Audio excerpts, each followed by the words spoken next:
بسم الله إن الحمد لله نحمده ونستعينه ونستغفره ونعوذ بالله من شرور أنفسنا ومن سيئات أعمالنا من يهده الله فلا مضل له ومن يضلل فلا هادي له وأشهد أن لا إله إلا الله وحده لا شريك له وأشهد أن محمدا عبده ورسوله أما بعد فإن خير الحديث كتاب الله وخير الهدي هدي محمد صلى الله عليه وسلم وشر الأمور محدثاتها وكل محدثات بدعة وكل بدعة ضلالة وكل ضلالة في النار আসসালামু আলাইকুম ওয়া রাহমাতুল্লাহি ওয়া বারাকাতুহু।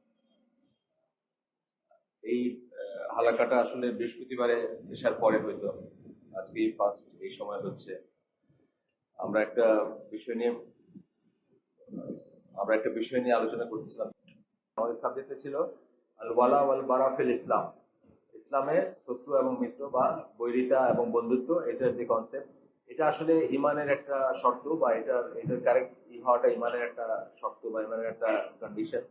আমরা গত শুক্রবারে উত্তরায় তাগুত বলে একটা শব্দ আমরা খুব ইউজ করি, মুসলমানরা, সব মুসলিম যারা প্র্যাকটিসিং মুসলিম বা যারা পড়াশোনা করেন তারা ইউজ করেন, বুঝে করেন, অনেকে না বুঝে করেন। তাগুত সম্বন্ধে পড়তে গিয়ে আমরা দেখতেছিলাম যে মানে প্রত্যেকটা লাইনে বলতে গেলে এই কথাটা আসছে যে তাগুতকে অস্বীকার করা এবং আল্লাহ বিশ্বাস করা।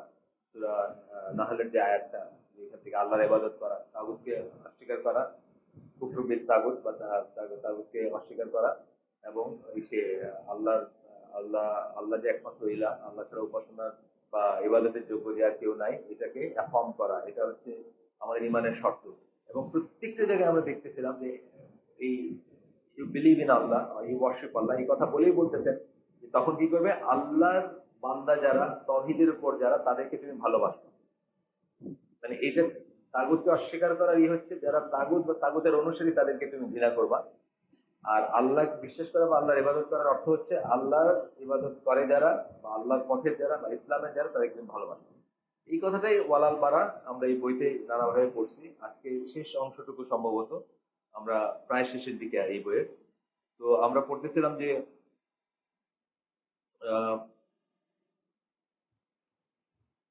প্রথম আমরা পড়ছি জেনারেল কিছু কথা, তারপরে পড়ছিলাম যে আলামত। আলামত মানে এই লেখাটা বা এই লেখার মূল কেন্দ্রবিন্দুতে হচ্ছে একটা আয়াত, সেটা হচ্ছে সূরা মুজাদালা, সেটা সূরা মুজাদালার 22 নম্বর আয়াত, যেখানে আল্লাহ বলতেছেন যে যারা আল্লাহ এবং আখিরাতে বিশ্বাস করে তাদের মাঝে তুমি এমন কাউকে পাবা না যারা ওই সমস্ত লোকদের সাথে বন্ধুত্ব করে যারা আল্লাহ এবং রাসূলের বিরোধিতা করে। এমনকি তারা যদি তার বাবা হয়, তাদের ভাই হয়, তাদের স্ত্রী সন্তান, যাই হোক, মানে নেক্সট অফ কিন। এখানে পার্টিকুলারলি বলছেন বাবা, ছেলে, ভাই এবং নিকটাত্মীয় হয়, তথাপি তাদেরকে পাবা না। এই আয়াতের উপর এই আয়াতটা হচ্ছে জাস্ট এই বক্তব্যের বা এই বিষয়ের প্রাণবিন্দু বা প্রাণকেন্দ্র বলতে পারেন বা কেন্দ্রবিন্দু বলতে পারেন, যাই হোক। এবং এই আয়াতটার পরে এই আয়াতটা থেকে স্কলাররা বলেন যে এটা ইমানের শর্ত। কারণ আল্লাহ কি বলতেছেন, আল্লাহ এবং আখিরাতে বিশ্বাস করে বলে বলতেছেন, তাহলে এইটা যারা করে না তারা আল্লাহ এবং আখিরাতে বিশ্বাস করে না, এরকম একটা ইমপ্লিকেশন আছে। তো এটা আমরা পড়ছি, পড়ার পরে আমরা ছোট্ট করে একটু টাচ করে যাই যে তারা এখানে একটা ভাগ করছেন। প্রথম ভাগে বলছেন যে যারা কাফেরদের প্রতি যাদের মনে ভালোবাসা রয়ে গেছে বা যারা কাফেরদের মতো হইতে চান বা তাদেরকে আইডল মনে করেন বা তাদেরকে আদর্শ মনে করেন, যা মনে করার কথা ছিল না, তারা কি করেন, তাদের আলামত গুলো বলছেন। আলামত মানে ম্যানিফেস্টেশন, যা দেখে বোঝা যাবে যে আপনার ভিতরে কাফেরদের প্রতি ভালোবাসা আছে, অবিশ্বাসের প্রতি বা অবিশ্বাসীদের প্রতি বা মুশরিকদের প্রতি। তো জাস্ট আমি পয়েন্ট গুলো বলে যাচ্ছি। এক নম্বর হচ্ছে তাদেরকে কথায় এবং কাপড় চোপড়ে ইমিটেট করা, তাদেরকে ই করা। আপনার এটা প্রমাণ করবে যে তাদেরকে আপনি ভালোবাসেন, তাদের মতো হইতে চান, তাদেরকে আপনি আদর্শ মনে করেন। ওয়ারেজ আপনার আদর্শ মনে করার কথা ছিল আল্লাহ রাসূল সাল্লাল্লাহু আলাইহি সাল্লামকে, এটা আমরা আগে বলছি বা আবারও বলবো।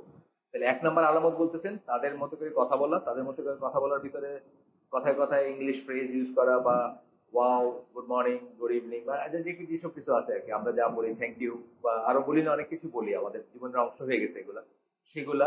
দুই নম্বর আলামত বলতেছেন যে তাদের দেশে থাকা, তাদের কাফের দেশ যেগুলো, কানাডা, আমেরিকা, ইংল্যান্ড, হোয়াটএভার। তিন নম্বর বলতেছেন তাদের দেশে ছুটি কাটাইতে যাওয়া। আমাদের দেশে অনেক মানুষ থাইল্যান্ডে, ইন্ডিয়াতে বা আমেরিকায়, কানাডায়, সুইজারল্যান্ডে ছুটি কাটাইতে যান, যাদের যত পয়সা আছে সেই অনুযায়ী সেটাকে বলতেছেন যে এটাও একটা আলামত যে আপনার ভিতরে কাফেরদের জন্য ভালোবাসা রয়েছে, বা আপনি তাদের মতো হইতে চান, তাদেরকে ভালোবাসেন। তারপর কি তাদেরকে সাহায্য করা মুসলমানদের এগেনস্টে, এটা ইমান বিনষ্টকারী বিষয়, মুসলিমদের এগেনস্টে কাফেরদেরকে সাহায্য করা। 5 নম্বর হচ্ছে তাদের সাহায্য চাওয়া, তাদেরকে কনসালটেন্ট বানানো, এক্সপার্ট হিসাবে অ্যাপয়েন্টমেন্ট দেওয়া।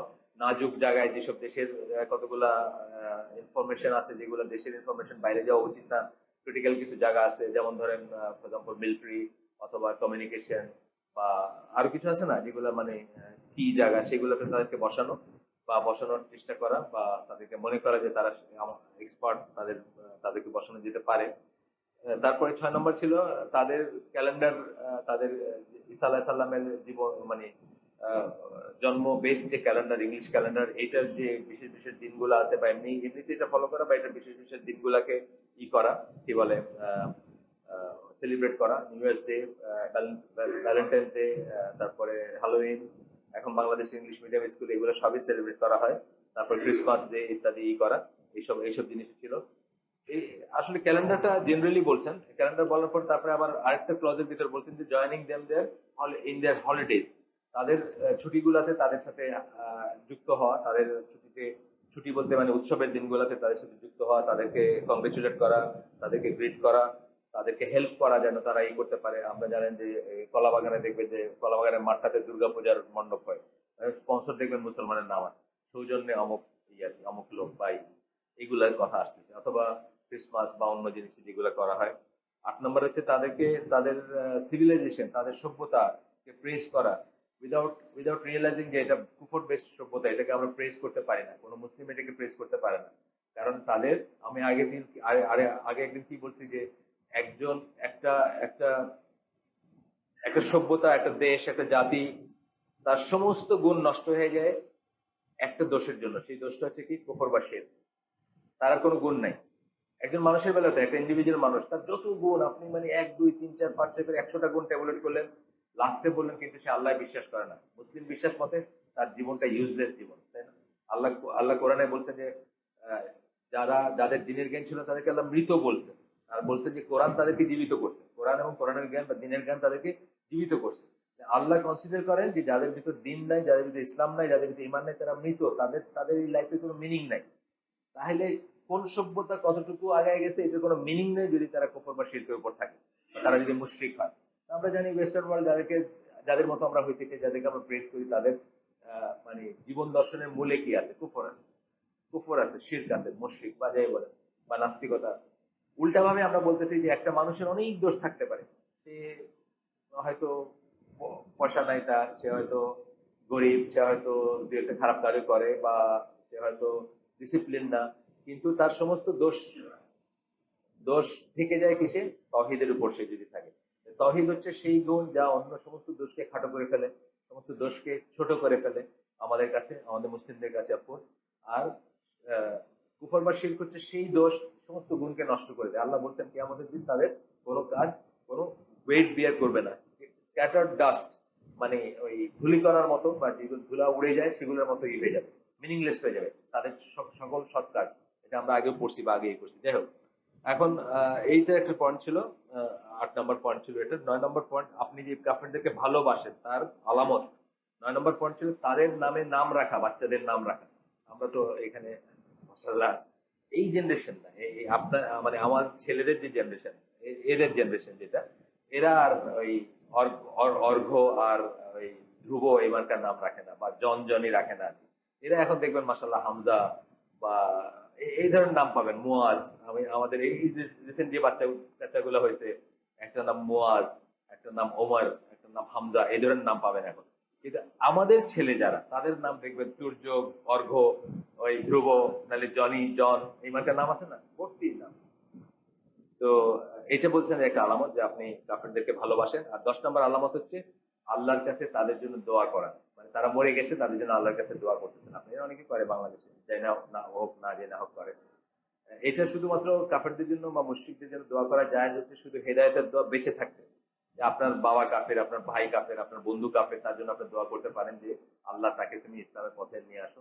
ইসলাম কি? ইসলাম হচ্ছে faith based community, faith based. আমরা একটা জাতি, কিন্তু জাতির জাতীয়তাটা কি বেসড? ফেথ বা আপনার বিশ্বাস বেস বা ইমান বেসড জাতীয়তা। এটা এটা কিন্তু কোনো রং বেস না, জিওগ্রাফি না, দেশ না, মানে এথেনিসিটি যেটাকে আমরা বলি যে আছে না, মানে ধরেন চাকমা একটা এথেনিক গ্রুপ ধরেন, অথবা এইসব বেস না, বেসড হচ্ছে একমাত্র ফেথ বেস। দুনিয়ার সবচেয়ে বড় কাফের কালকে আমার ভাই যদি সে ইসলামে দাখিল হয়, সবচেয়ে বড় কাফের, মানে জানেন যে আল্লাহ সাল্লামকে নিয়ে ছবি বানাইছে যে ডাচ যে একজন সে মুসলমান হয়ে গেছে, বাস সে আমার ভাই। এরকম আরো আছেন যারা বিরোধিতা করছেন বা একসময় করছেন।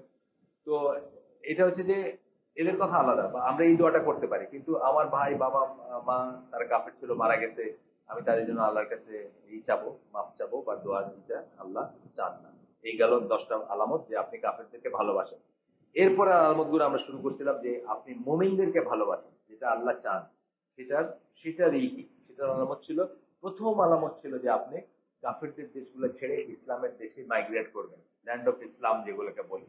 এটি নিয়ে আমাদের অনেক ভুল ধারণা আছে, আমরা পড়াশোনা করি না, এই জন্য আমাদের ভুল ধারণা, আমাদের জ্ঞান নাই বা নাই। ল্যান্ড অফ ইসলাম কাকে বলে? আমিও একসময় মনে করতাম যে বাংলাদেশকে কি ল্যান্ড অফ ইসলাম বলা যায়? বাংলাদেশে তো সবকিছুই চলে হলো বিদেশি ল দিয়া বা ইসলাম বহির্ভূত নিয়ম কানুন দিয়ে চলে, কিন্তু না, বাংলাদেশও land of Islam. Islamic state আর ল্যান্ড অফ ইসলাম আলাদা জিনিস। আমরা শিখছি ওই বইটাতে ডিটেলস, এটা দলিল আছে দেওয়া যে কেন ল্যান্ড অফ ইসলাম বলবে এটাকে। যে বইটা আমরা আইসিডি তে পড়তেছি, এটার নাম religious extremism in the lifes of contemporary Muslims, ইংলিশটার নাম। আর আপনার অ্যারাবিক নাম হচ্ছে আল হুলুফিদ্দিন। হুলুফিদ্দিন হচ্ছে দিনের ব্যাপারে চরমপন্থা। এটা ইসলামে একটা কনসেপ্ট, এটা কোরআনে আছে, এই কথাটা হুলু কথাটা আছে কোরআনে, এবং হুলুফিদ্দিন এই কনসেপ্টটা আমাদের ইসলাম থেকে আসছে, ইসলামের কনসেপ্ট।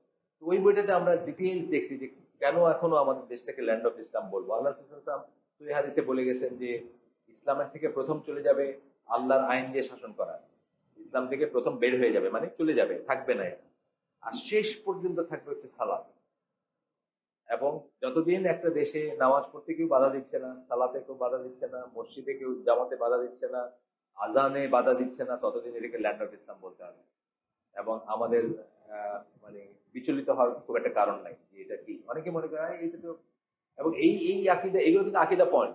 আকিদা পয়েন্ট আপনি না জানার জন্য কি আপনি একটা মুসলিম মাইরে ফেলছেন, আপনি একটা বোমা মাইরে একটা মুসলিম মাইরে ফেলছেন, আপনি চিন্তা করতেছেন যে এটা তো কাফের দেশ, এই কাফের মারা যায় না, আপনি আপনার ভাইকে মাইরে ফেলছেন। মারছে না মানুষ? মারছে, এই কয়েকদিন আগে মারছে, আরো মারছে, আগে মারছে। এই যে জিনিসগুলো করতেছে, এগুলা তারা পড়াশোনা করে না, তারা তারা জ্ঞান অর্জন। এই সমস্ত চরমপন্থা অথবা সমস্ত খারাপ কাজের মূলে কিন্তু, সমস্ত আল্লাহ বিরুদ্ধ কাজের মূলে হচ্ছে জ্ঞান না থাকে। আমরা জানি আবুল হাকাম ছিল ঈশার নাম, আবু জাহেলের আগের নাম। তাকে ইসলামের জন্য সে আবু জাহেল কেন? তার আল্লাহর জ্ঞান নেই, তার তৌহিদের জ্ঞান নেই, তার দিনের জ্ঞান নেই। সুতরাং জ্ঞান না থাকে থেকে সমস্ত জাহিলিয়াতের উৎপত্তি, সমস্ত চরমপন্থার উৎপত্তি। এইটা very much a land of Islam. এই দেশটা এখনো আজান ইজ দ্য নর্ম, এখনো নামাজ ইজ দ্য নর্ম, এখনো আপনার 14 বছরের মেয়ে তার গার্লফ্রেন্ড কি বলে তার বয়ফ্রেন্ডকে নিয়ে বাসায় ঘুমাইতে আসতে পারে না, এখনো এটা নর্ম হয় নাই। এটা ল্যান্ড অফ ইসলাম, এটা সব দিক দিয়ে ল্যান্ড অফ ইসলাম। তো এটা বলতেছেন যে আপনি কি করবেন? কাফের দেশ ছেড়ে ইসলামের দেশে মাইগ্রেট করবেন। আমেরিকা, কানাডা, অনেক জিনিস আছে এখানে। বড় বড় লিমোজিন আছে, বড় বড় বার্গার আছে, বড় বড় মল আছে, বড় বড় সুন্দর সুন্দর মেয়েরা আছে, মানে সাদা চামড়া আছে না, কত কিছু আছে। এখানে অনেক ময়লা, এই আজকে আজকে সমস্ত ঢাকা শহর কাদা, তাই না? কাদা, ময়লা, পানি, রিক্সাওয়ালার কাছ থেকে ময়লা নোট দিবে আপনাদের একদম ছেঁড়া। তারপরেও কিন্তু এটা ল্যান্ড অফ ইসলাম, ওটা ল্যান্ড অফ কুফর, এটা বুঝতে হবে। তো আপনি কাফের দেশ থেকে মুসলমান দেশে ফিরে আসবেন, এটা 1 নম্বর আলামত যে আপনি ইসেকে মানে মুসলিমকে ভালোবাসেন, আল্লাহর জন্য মুসলিমকে ভালোবাসেন, বা ওয়ালাল বাড়ার কনসেপ্ট আপনি জানেন যে আপনি তারপর 2 নম্বর হচ্ছে যে এইরকম জায়গায় এসে বোধ আমাদের শেষ হয়েছিল, আমরা এখান থেকে পড়বো আজকে। 2 নম্বর হচ্ছে যে বিশ্বাসীদেরকে সম্পদ দিয়ে, জীবন দিয়ে, কথা দিয়ে সাহায্য করা, মানে যা তাদের জীবনে দরকার এবং তাদের দিনের জন্য দরকার সেই হিসাবে সাহায্য করা। আজকাল এটা আমি জানি না এটা কেমন ভাবে, অনেকে দেখবেন যে মুসলিম এসে আপনার কাছে একটা কিছু চাচ্ছে, মসজিদে দেখা যায় অনেক জায়গায়। কিছুটা হয়তো এখানে মানে ফ্ল আছে, কিছুটা প্রতারণাও আছে, কখনো কখনো আছে। কিন্তু আমাদের মনটা কিন্তু আসলে সাথে সাথে নরম হয়ে যাওয়া উচিত ছিল। একটা নতুন মুসলিম, একটা নতুন মুসলিমের কিন্তু খুব একটা ডিফিকাল্ট একটা স্ট্যাটাস। এই ছেলেটাকে আমি বলছিলাম নিয়ে আসবো এখানে, এই কি কনকর্ড ব্র্যান্ড নাকি এখানে থাকতো, বলছিলাম একটা ছেলের কথা, ইনশাল্লাহ একদিন নিয়ে আসবে, একটা হালাকা সে করবে আর কি। মানে মানুষ যখন তার দিনকে ছেড়ে আসে ইসলামে, মানে সব সবকিছু ছেড়ে, ওই ছেলেটা যেমন তার সমস্ত ফ্যামিলি ছেড়ে আসে। প্রবীর কুমার রয় ওর আসল নাম, এখনকার নাম হচ্ছে আশফাক, আশফাক এলাহি। তো সেই ছেলেটা মানে মুখে যদি শুনেন এটা অনেক বড় একটা সে তার সমস্ত পাস্টকে কাট অফ করে আসছে। তার আপনাকে দরকার, আপনার উচিত তার প্রতি হাত বাড়ায় দেওয়া, তার প্রতি স্নেহ মায়া মমতা প্রোটেকশন বা যত কিছুর মানে ইসলাম মুসলিম হিসাবে এটা কিন্তু অনেক বড় একটা জিনিস। এই কথাটা এখানে বলতেছেন যে তার যা দরকার হয় তখন হয়তো তার কাছে একটা কমফোর্ট ফিল করা দরকার, কারণ তার মা তাকে ছেড়ে দিচ্ছে, তার তাকে ছেড়ে দিচ্ছে যখন সে এরকম জায়গায় আসছে। বোঝা উচিত যে জিনিসটা খুব খুব কাছি একটা ব্যাপার। তো যা তার দরকার হয়, এইরকম একটা মুসলিম যখন আপনাকে অ্যাপিল করতেছে, আমাদের ভিতরে কিন্তু আরো অনেক ছাড়া জায়গা উচিত ছিল বা আরো অনেক নরম হওয়া উচিত ছিল। আমরা কি জানি, আমরা কি খুঁজই রাখি না যে ঢাকায় মুসলিমদের কোথায় অর্গানাইজেশন আছে, কোথায় তারা একত্রে করার চেষ্টা করছে, আমরা তো জানিও নাই। কিন্তু আসলে ব্যাপারটা কিন্তু অনেক বড় একটা ব্যাপার, সারা জীবনের সবকিছু কাট অফ করে আসতেছে। এটা আমি বলি মাঝে মাঝে যে সে একটা টানেলের ভিতরে আছে, পিছনটা আর দেখা যায় না। আপনার টানেলে গেছেন যারা, যেখানে বাংলাদেশে ওটা টানেল টানেল কম একটু, যাই হোক সুড়ঙ্গ আর কি, যেখানে বিদেশে যারা গেছেন বা এসে যে অনেকখানে একটা সুড়ঙ্গ দেখবেন আপনি, পেছনটা আর দেখা যায় না, আর সামনের আলোটাও দেখতেছেন না। আলোটা মানে কি, পেছনে আপনি আপনার ফ্যামিলি ছেড়ে আসছেন বা আপনার গোত্র ছেড়ে আসছেন, ওইখানে আপনার কিছু নাই, কোনো চাল চুলা নাই, তারা আপনার বাইর করে দিছে বা বাইর করে দিবে। আর সামনেও আলো দেখা যাচ্ছে না, যে মুসলিম ভাইরা যে তাকে করবেন, ওয়েলকাম করবেন, এই আলোটা দেখা যাচ্ছে না। এটা কিন্তু খুব কষ্টের একটা সিচুয়েশন। মোহাম্মদ আসাদের রোড টু মেক্কা বইতে উনি এই ডেসক্রিপশন দিচ্ছেন ঠিক এই কথা বলে। কারণ উনি তো কনভার্টেড মুসলিম, অস্ট্রিয়ান জার্মান ইহুদি ছিলেন, সেখান থেকে যখন মুসলিম হয়ে প্রথম হজটা করে আসলেন, হজ করে এসে উনি বলতেছেন যে সবাই ওই সময় হজে যেত কি, গোত্র গোত্রে হজে যেত, নিজেদের আমিরের আন্ডারে গোত্রে গোত্রে হজে যেত, এই করে মিছিল করে যেত, ফ্ল্যাগ টানায় যেত। উনার কোনো গোত্র নাই, বুঝছেন না, উনি তো একা। তো উনি বলতেছেন যে আমার ভয় হচ্ছিল যে টানেলের ভিতরে আমি ঢুকছি, পেছনটা আর দেখা যায় না, মানে আমি যা ছেড়ে আসছি ওইটা আর দেখি না, কেউ নাই ওইখানে, আমি সব শেষ, ওর বাবা মা সবাই মুখ ফিরে নিছে তার কাছ থেকে। আর সামনের আলোটা আমি দেখতে পাচ্ছি না। অর্থাৎ মুসলমানরা যে আমাকে নিয়ে নিল তাদের ভিতরে, আমাকে যে আশ্রয় দিল, আমাকে যে আপন করে নিল, এটাও আমার কাছে খুব স্পষ্ট না। দেখতেছি ক্ষীণ একটু আলো দেখতেছি, কিন্তু খুব স্পষ্ট না। এটা কিন্তু এই এই জিনিসটাতে, এই পয়েন্টটাতে এটাই বলা হয়েছে। 3 নম্বর পয়েন্ট, কোন বিশ্বাসী যদি, আপনি বিশ্বাসীদেরকে ভালোবাসেন, ওয়ালা আল বারা যেটা আমরা বললাম, যেটা নিয়ে আমরা ডিসকাস করতেছি, ইসলামে বৈরিতা ও বন্ধুত্ব, কার প্রতি বন্ধুত্ব, এটা ইমানের শর্ত, এটা শাহাদার শর্ত। আমরা শাহাদা যখন পড়বেন, শাহাদার শর্ত হচ্ছে, শাহাদার একটা শর্ত হচ্ছে শাহাদা যারা ভালোবাসে তাদেরকে আপনি ভালোবাসেন। অর্থাৎ শাহাদাতে যারা যারা শাহাদা উচ্চারণ করছে, যারা শাহাদা উচ্চারণ করে মুসলিম হচ্ছে, তাদেরকে আপনি ভালোবাসবেন, এটা হচ্ছে আপনার ইমানের শর্ত। তো এখন বলতেছেন যে বিশ্বাসীরা যদি ব্যথা পায়, বিশ্বাসীরা যদি কষ্ট পায়, বিশ্বাসীরা যদি আহত হয়, তাহলে আপনি কি করবেন? You should feel hurt also, if they are happy you should feel happy also. তারা যদি কষ্ট পায় আপনার যেন কষ্ট লাগে, তারা যদি আহ, তারা যদি সুখী হয় খুশি হয় আপনি যেন খুশি ফিল করেন। আমরা আমরা মুসলিমের কষ্ট রিজয়েস করব না, করব রিজয়েস করা মানে কি, আনন্দ করা একটা ব্যাপার আছে। মুসলিম হিসাবে যখন আমরা দেখব, হইতে পারে সে আরেকটা পলিটিক্যাল আছে আমাদের দেশে, যেমন খুব বড় বড় পলিটিক্যাল ডিফারেন্স আছে আমাদের, কিন্তু সেই যতক্ষণ আমি তাকে মুসলিম জানতেছি, তার কোন একটা দুর্গতি বা দুরবস্থাকে আমি রিজয়েস করবো না, আনন্দ লাভ করবো না, ভালো লাগবে না। ভালো লাগবে না, একটা মানুষ মরছে, কেউ মাইরে ফেলছে তাকে, হোক সে আমার ডিফারেন্ট মতের, কিন্তু তাকে যদি আমি মুসলিম মনে করি, আমি এটা রিজয়েস করবো না কোনো। এটা বলতেছেন যে আপনি আহ আপনি ওই হাদিসটা বলতেছেন যে যে তারা তাদের ভিতরে নিজেকে ভালোবাসবে, নিজেদের প্রতি কাইন্ড থাকবে। You see the believers as regards they are being merciful among themself, নিজেদের ভিতরে দয়া থাকবে, নিজেদের ভিতরে তারা একে অপরকে ভালোবাসবে, একে অপরকে আহ, আহ, একে অপরের প্রতি দয়ালু হবে, এবং এক বডির মতো থাকবে। এক বডি মানে একটা দেহের মতো হবে তারা। যে দেহের একটা অংশ যদি আক্রান্ত হয়, তাহলে বাকি, আমাদের পায়ে ব্যথা পাইলে জ্বর এসে যায় না, সারা শরীরে জ্বর আসে। ব্যথা পাই পায়ে, কিন্তু সারা শরীরে জ্বর আসে, এই কথাটা আল্লাহ রাসূল সাল্লাল্লাহু আলাইহি ওয়াসাল্লাম বলে যাচ্ছেন এইখানে। একটু পরে বলে, আচ্ছা, একটা হাদিস, আমি আমার খুব প্রিয় একটা হাদিস হাদিস করছি, কারণ দেখি কোথায়, একটু পরে বলে আছে, আমার পড়বো। 4 নম্বর হচ্ছে caring for them, looking for what is good and good for them and never cheat them. এটা খুব ইম্পর্টেন্ট জিনিস। তাদেরকে চিট, এই একটা ওয়ালাল বানার এই একটা প্রিন্সিপাল যদি আমরা মানতাম, আজকে ফরমালিন দিতে পারতাম না। মাছে ফরমালিন, ফলে ফরমালিন, কার্বাইড, কি কি সব আছে না নাম, এগুলো এই একটা পয়েন্ট যদি মানতাম, caring for, looking for what is good for them, তাদের গুড কি, তাদের জন্য ভালো কি, তাদের মুমিন মুসলিমের জন্য ভালো কি, সে ভালো খাবে, ভালো মানে বিষবিহীন জিনিস খাবে, পিওর জিনিস খাবে। তার খাদ্যে আমি ভেজাল মেশাতে পারতাম? মানে বেসিক্যালি আমরা কিন্তু ইমান হারায় ফেলছি এক ধরনের আর কি। মানে হয়তো আমরা কাফির বলবো না, আমরা সেই রুলিং দেওয়ার যোগ্য দরকারও নাই, আমরা সেটার দায়িত্ব নেই নাই, কিন্তু আসলে তো সে ইমান হারায় ফেলছে। নাহলে তার ভাই কি করে সে তার ভাইকে খাওয়াচ্ছে, ফরমালিন খাওয়াচ্ছে, কি করে একটা ইঞ্জেকশন, নকল ইঞ্জেকশন বাজারে দিচ্ছে, যেটা পুশ করার পর একদিন মরে যাচ্ছে। মানে অহরহ করতেছি না আমরা, এই কথাটাই বলতেছি যে তাদেরকে চিট করবে না, তাদেরকে করবেন। এবং এখানে বলছেন যে হাদিসটা, বুখারী একটা হাদিস দিচ্ছেন যে তোমরা ততক্ষণ পর্যন্ত পূর্ণ মোমেন না, বা ততক্ষণ পর্যন্ত পূর্ণ ইমান নাই যতক্ষণ পর্যন্ত নিজের ভাইয়ের জন্য সেটা না চাও যেটা নিজের জন্য চাও। আমরা জানি সবাই এই হাদিসটা খুব করা, মানে মানে ফেমাস হাদিস। তারপরে আবার বলতেছেন যে মুসলিম ভাইকে, he does not oppress him nor abandon him to an oppressor, not, সে নিজে জুলুম করে না তার ভাইকে। মুসলিমকে, মুসলিম হচ্ছে সে যে তার নিজের ভাইয়ের উপর জুলুম করে না, বা একজন জালিমের হাতে তাকে ছেড়ে দেয় না। খুব ইম্পর্টেন্ট কথা। আমরা নিজে জুলুম না করলেও কিন্তু জালিমের হাতে ছেড়ে দিতেছি। আমরা পলিটিক্যাল কারণে পুলিশ নিয়ে যেতেছি না আরেকজনের বাড়িতে, যে আমার নেইবার, যার সাথে আমি বড় হয়েছি সারা জীবন, মানে যার সাথে ছোট থেকে বড় হয়েছে, স্কুলে পড়ছি, আজকে সে পলিটিক্যাল সে আরেকটা লাইনে, আমাকে তারা পুলিশ নিয়ে দেখাইতেছে, মিসাই একটা দেখাইতেছে যে আমার মনে হয় এই লোকটা সমস্যা আছে, তার পুলিশে তারা ধরে নিয়ে ফেলে। নিজে জুলুম করলাম, জালিমের হাতে ছেড়ে দিলাম, একই কিন্তু ব্যাপার। এটা বলতেছেন জালিমের হাতে ছেড়ে দেয় না।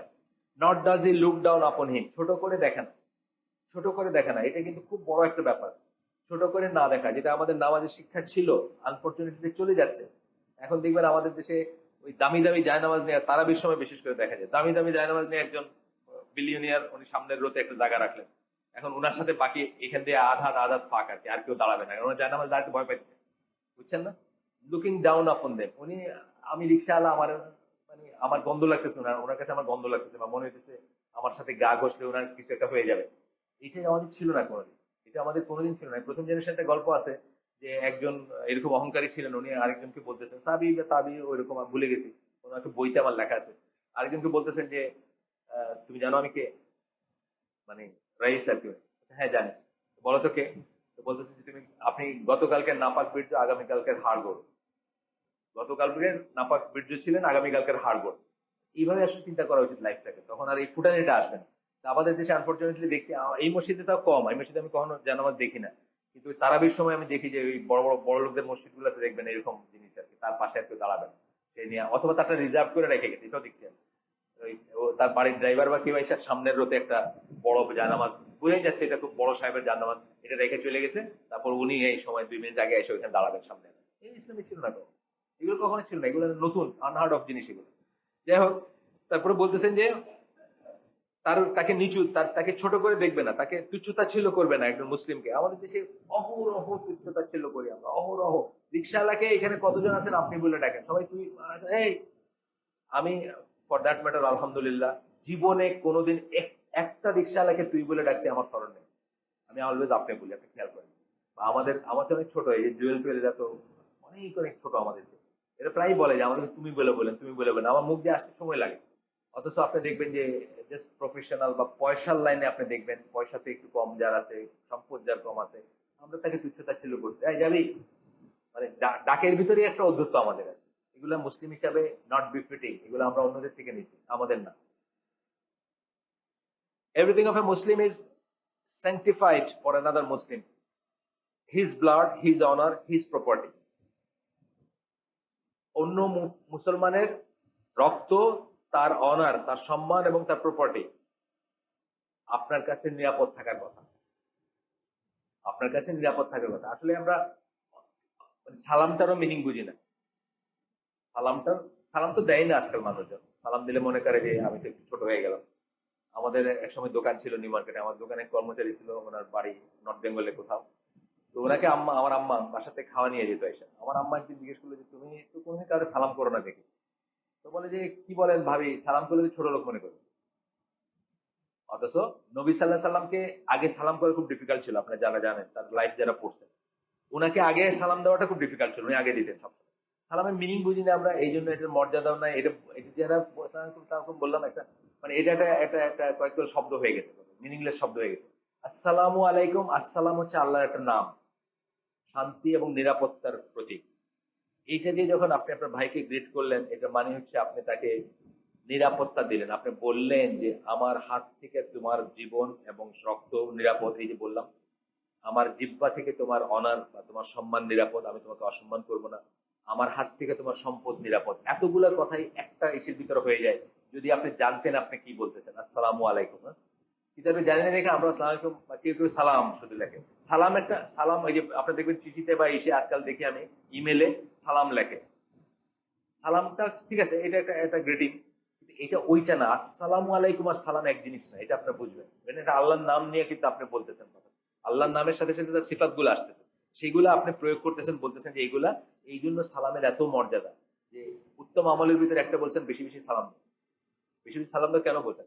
আপনি দেখবেন, নিজে টেস্ট করে দেখেন যে আপনি কারোর উপর খুব রেগে আছেন, আজকে বেটার দেখাবো আসুন, সে সুন্দর করে একটা সালাম দিল, আপনার কিন্তু সাথে সাথে আপনার রাগটা হাফ হয়ে যাবে, একদম পানি হয়ে যাবে। আমি তো দেখছি, আপনি দেখেন টেস্ট করে।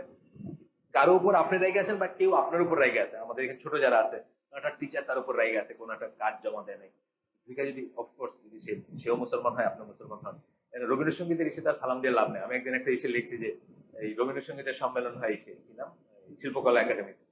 এখন সম তকিউল্লাহ, সাদিম মোহাম্মদ তকিউল্লাহ, মুসলিম, খুব সুন্দর নাম, কিন্তু তার নামটা খুব সুন্দর, বাপে সব করে রাখছে।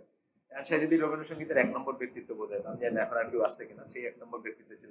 এখন সে যদি ওখানে গান গাইতে দাঁড়ায় বলে আসসালামু আলাইকুম রহমতুল্লাহ বারাকাতুহু, মানুষের মুখের দিকে তাকাবে, কেউ জ্বর হয়েছে নাকি, মানে ওই ওই ওই সমাবেশে হয়তো মানাবে না, কিন্তু জেনারেলি স্পিকিং আমি বলছি, আপনার মতো একজন মুসলিম, আমার মতো একজন মুসলিম রাইগাসি কার উপর একটা সালাম দিলে দেখবেন আপনার ভিতর থেকে রাখতে চলে গেছে।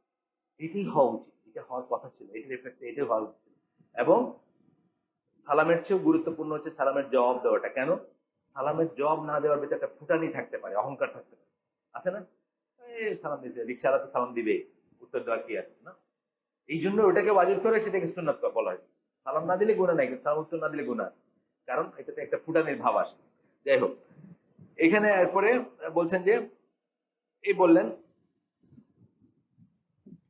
এইটার আরো একটা হাদিসের কথা বলতেছেন, মুসলিমের হাদিস। এখানে আল্লাহ রাসূল সাল্লাল্লাহু আলাইহি ওয়াসাল্লাম বলতেছেন, do not hate one another, একজন আরেকজনকে ঘৃণা করো না। Do not be jealous of one another, হিংসা করো না একজন আরেকজন। Do not severe ties with one another, সম্পর্ক কেটে দিও না। সম্পর্ক কেটে দিও না মানে মুখ দেখা দেখি বন্ধ, মুখ দেখা দিয়ে বন্ধ, এই মুখ দেখা দিয়ে বন্ধ কিন্তু মানে মুসলিম মুসলিমের সাথে করতে পারে না। আর কি বলছেন আল্লাহ রাসূল সাল্লাল্লাহু আলাইহি ওয়াসাল্লাম বলতেছেন, and oh Allah, Allah's worshippers, be brothers, ভাই হয়ে যাও, নিজেরা একে অপরের ভাই হয়ে যাও। ওই জেনারেশনে বলতেছেন, ওই জেনারেশনে, যে জেনারেশনে কি ছিল, কার উট আগে পানি খাবে এই জন্য একজন একজনকে মেরে ফেলছে। মানে উটের পানি খাওয়া নিয়ে ঝগড়া লাগছে, একজন একজন মারছেন, ওইখানেও শেষ হয় নাই, তারপরে বংশ পরম্পরায় মারামারি চলছে, আমি তাকে মারছি, তার বাবারে, সে আমার বাবারে মারছে, and on and on and on চলছে। ওই জেনারেশনে মানুষ কি ভাই হয়ে গেছে না দিনে আসে? আল্লাহ বলছেন না যে এটা আল্লাহর মার্সি, আল্লাহর দয়ার একটা আর মানে নিদর্শন যে তোমরা ভাই হয়ে গেছে। তোমাদের ভিতরে, তোমাদের হার্টে কি প্রচন্ড হেট্রেড ছিল, সেই হার্টকে আল্লাহ একসাথে নিয়ে আসছেন। আল্লাহ বলছেন এটা আল্লাহর একটা বিশেষ দয়া, বিশেষ নিদর্শন। তো যাই হোক, এখানে বললেন। আর তারপরে হচ্ছে 5 নম্বর হচ্ছে respect them and do not insult them. একই রকম কথা, কিন্তু একটু একটু 19-20 আছে। তাদেরকে বিশ্বাস, তাদেরকে করেন, সম্মান করেন, এবং তাদেরকে অসম্মান করবেন না, মানে তাদেরকে বেইজ্জত করবেন না। এটা কিন্তু আমরা অনেক সময় বুঝি না। অনেক সময় বুঝি না বলতে এই সৌদি আরবের কথা আমি বলতেছি। সৌদি আরবের ব্যাপারে একটা আসে আপনার, সৌদি আরবের ব্যাপারে একটা কথা আসে যে সৌদি আলেমরা বা সৌদি ওলামা যারা, তারা করেন না। তারা তারা আপনার শাসককে এনাফ নাসিহা করেন না, বা ইসলাহ করেন না, বা শাসককে সাবধান করেন না, বা শাসককে সমালোচনা করেন না, যা হয় তাই হইতে দেন। ব্যাপারটা কিন্তু অ্যাকচুয়ালি তা না। তারা একটা মানহাজ ফলো করেন যে শাসককে জনগণের মাঝে, মানে আউট ইন দা ওপেন বেইজ্জত না করা। এটাও কিন্তু একটা মেথোডোলজি। বেইজ্জত করা আমরা বললাম, বেইজ্জত করা থেকে কিন্তু কোনোদিন আপনি কিছু আদায় করতে পারবেন না। এখানে কেউ আছেন যাকে আমি রাস্তায় অপমান করবো আর তিনি তথাপি আমাকে, আমি যা চাইতেছি সেটা করবেন না। আপনার মনটা ক্লোজ হয়ে যাবে, আপনার দরজাটার সাথে সাথে ক্লোজ হয়ে যাবে। আমি আপনাকে অপমান করি, অটোমেটিক্যালি আপনার মানে মনের দরজাটা বন্ধ হয়ে যাবে আমার জন্য। এবং আপনি আমার কথা, আরেকজনের একটা কথা যদি, মানে আরেকজনের একটা কথা একটা একটা শব্দে যদি বোঝেন, আমি 10টা শব্দ দিয়ে বোঝালে আপনি বুঝতে চাবেন না, কারণ আপনার মনটাই হয়ে যাবে। এই জন্য অপমান করা উচিত না। এই জন্য মুসলমানকে রেসপেক্ট করা উচিত এবং অপমান করা উচিত না, বেইজ্জত করা উচিত না। যেটা বেইজ্জত কথাটার সাথে একটা জেনারেল আসে যে আপনার কি বলে, আপনার গণ গণ ইসের একটা ব্যাপার আসে। এরপরে হচ্ছে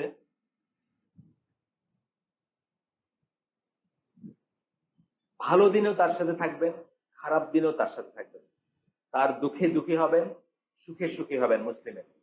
এটা হয় না কারা? মুনাফিকরা।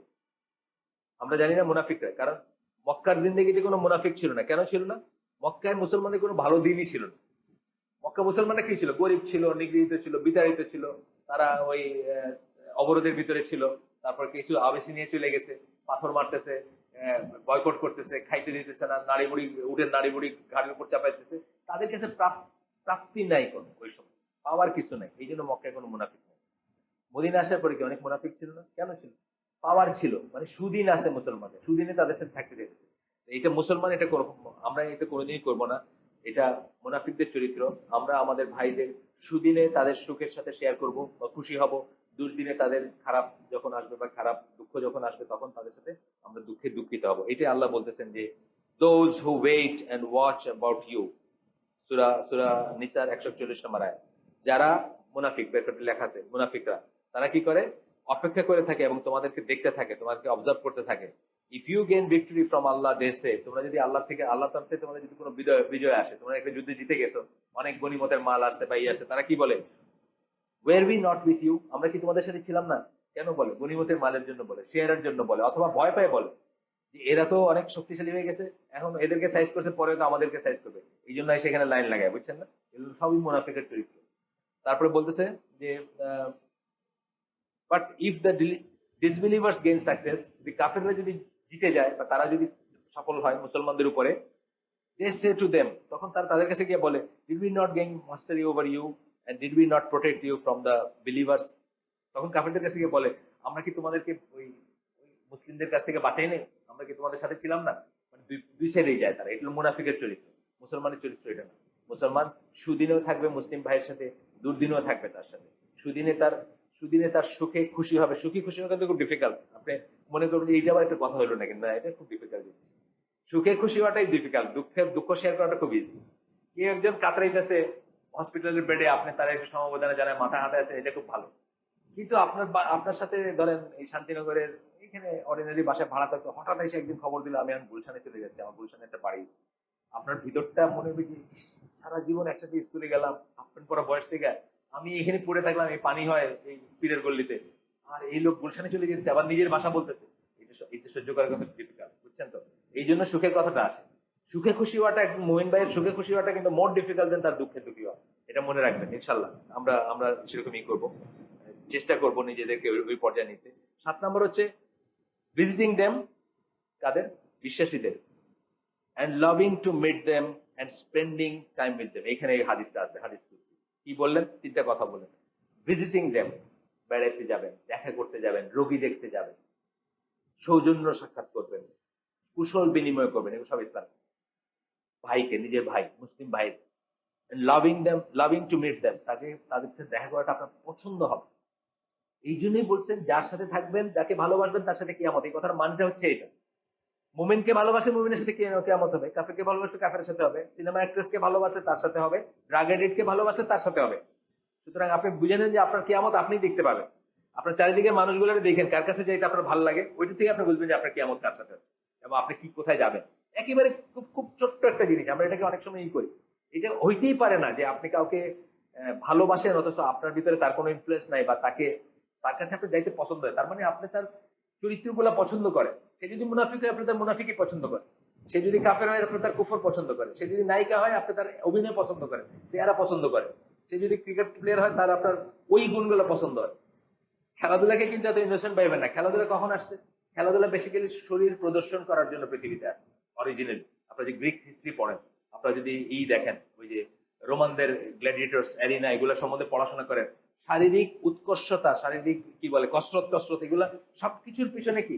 শরীর প্রদর্শন, কোট অ্যান্ড কোট সেক্স।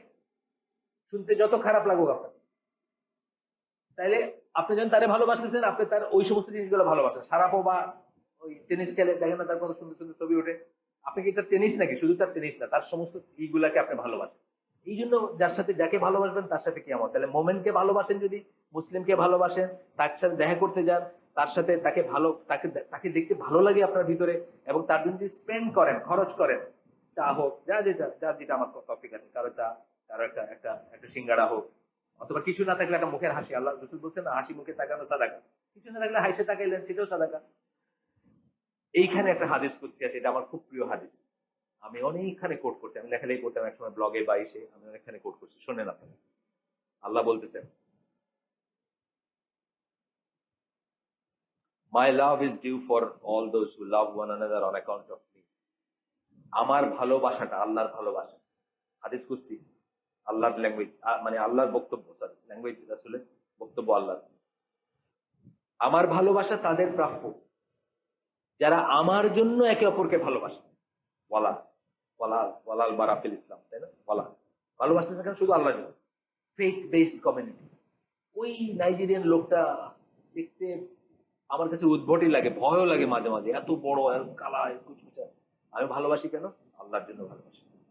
এই কথাই মুয়াদ বিন জাবল যখন ওই যে হাদিসে আসছে, আল্লাহ রসুলের পিছনে গাধা বা খচ্চরের পিছনে বসেছেন, বলতেছেন আল্লাহ রসুল যে, এ মুয়াদ, আমি তোমাকে আল্লাহর জন্য ভালোবাসি।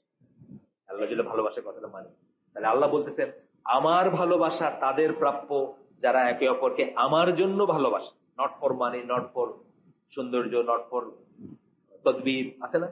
আমরা এইসব কারণে ভালোবাসি তো দুনিয়ায়, ভালোবাসি না? পয়সার জন্য ভালোবাসি, তদবিরের জন্য ভালোবাসি, চেহারার জন্য ভালোবাসি। এই যে বললাম, ক্রিকেট প্লেয়ার, ফুটবল প্লেয়ারের কত ফ্যান, এখানে আসলে লাইন লেগে যায় আপনার হোটেলে।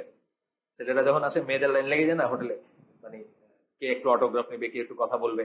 এটা আল্লাহর জন্য ভালোবাসা না, এটা হলো নিজের রিপোর্ট তাড়নায় ভালোবাসা। আল্লাহর জন্য ভালোবাসার কথা বলতেছেন, আমার ভালোবাসা তাদের প্রাপ্য যারা একে অপরকে আল্লাহর জন্য ভালোবাসে। তারপরে দেখেন, আমার জন্য ভালোবাসা, সেকেন্ড কথাটা, এই হাদিসটা আপনার মুখস্থ করে নেবেন পারলে। এটা মালিকের মালিকের বর্ণনায় আসছে, ইমাম মালিকের। তারপরে সেকেন্ডটা হচ্ছে assemble together on account of me, আমার জন্য একসাথে মিলিত হয়। আজকে আপনি কেন আসছেন? কেন আসছেন? আল্লাহর জন্য আসছেন। এই জন্যই দিনের মজলিসের এত এত ফজিলত, বা এত, এই যে আসমান থেকে জমিন পর্যন্ত ফেরেশতারা ঢেকে রাখেন তাদের ডানা দিয়ে, এবং দোয়া করতে থাকেন। এখানে কোনো কারণ নেই, আর কোনো কারণ নেই এখানে আসেন, একটাই কারণে আসছে, gather together on account of me. এইটা, অথবা আপনি আপনার ভাইকে বাসায় দাওয়াত দিলেন, বা বাসায় আপনাকে দেখতে আসলেন, ওইটাও তাই, শুধু আল্লাহর কথা চিন্তা করে গেছেন। On account of me, visit each other on account of me, একে অপরকে দেখতে যায়, এই রোগী দেখতে যাই আমরা, বা এমনি দেখতে যাই, on account of me. And spend on each other on account of me, আরেকজনের জন্য খরচ করে অন অ্যাকাউন্ট অফ মি, আমার জন্য। এই প্রত্যেকটা কথা। তাহলে কি বললেন? ভালোবাসা বললেন, তারপরে বললেন যে একসাথে হওয়া বললেন, দেখতে যাওয়া বললেন, আর বললেন খরচ করা। এই যা করে আল্লাহর জন্য যদি করে থাকেন, তাইলে আল্লাহর ভালোবাসা আপনার প্রাপ্য। এখন আপনি নিজেরই নিজে জিজ্ঞেস করে নেবেন যে আমার আল্লাহর ভালোবাসা প্রাপ্য কিনা। অধিকাংশ এই কাজগুলো আমরা করি সামাজিকতার জন্য, তাই না? দেখতে কেমন লাগে, মেয়েরে বিয়ে দিছে, ওইখানে ছেঁচা দিবে মেয়েরে যদি আমি বেআইরে ভালো করে না খাওয়াই, এরকম না ব্যাপারগুলো। কিন্তু আল্লাহর জন্য কি করছেন? খুব রেয়ার দেখবেন আপনি যে আমরা এই চারটা জিনিসই করি, সব অহরহ করতেছি, কিন্তু আসলে করি, বেশিরভাগ সময় করি হচ্ছে সমাজে কেমন লাগে দেখতে। সে আমার ছেলের বিয়েতে একটা ডিনার সেট দিয়েছিল, আমি তারে কেমনে না দিই, বুঝছেন না? এই স্পেন্ডিংটা কিন্তু আল্লাহর জন্য না, স্পেন্ডিংটা হলো সামাজিকতার জন্য। দেখতে কেমন লাগে, আমার এটা দিয়েছিল, আমি অনেক এখন এগুলো উঠে যাচ্ছে, ইসলামী বিয়েতে এগুলো উঠে যাচ্ছে, আমরা কোনো গিফট টিফট নিয়ে যাই না কোথাও।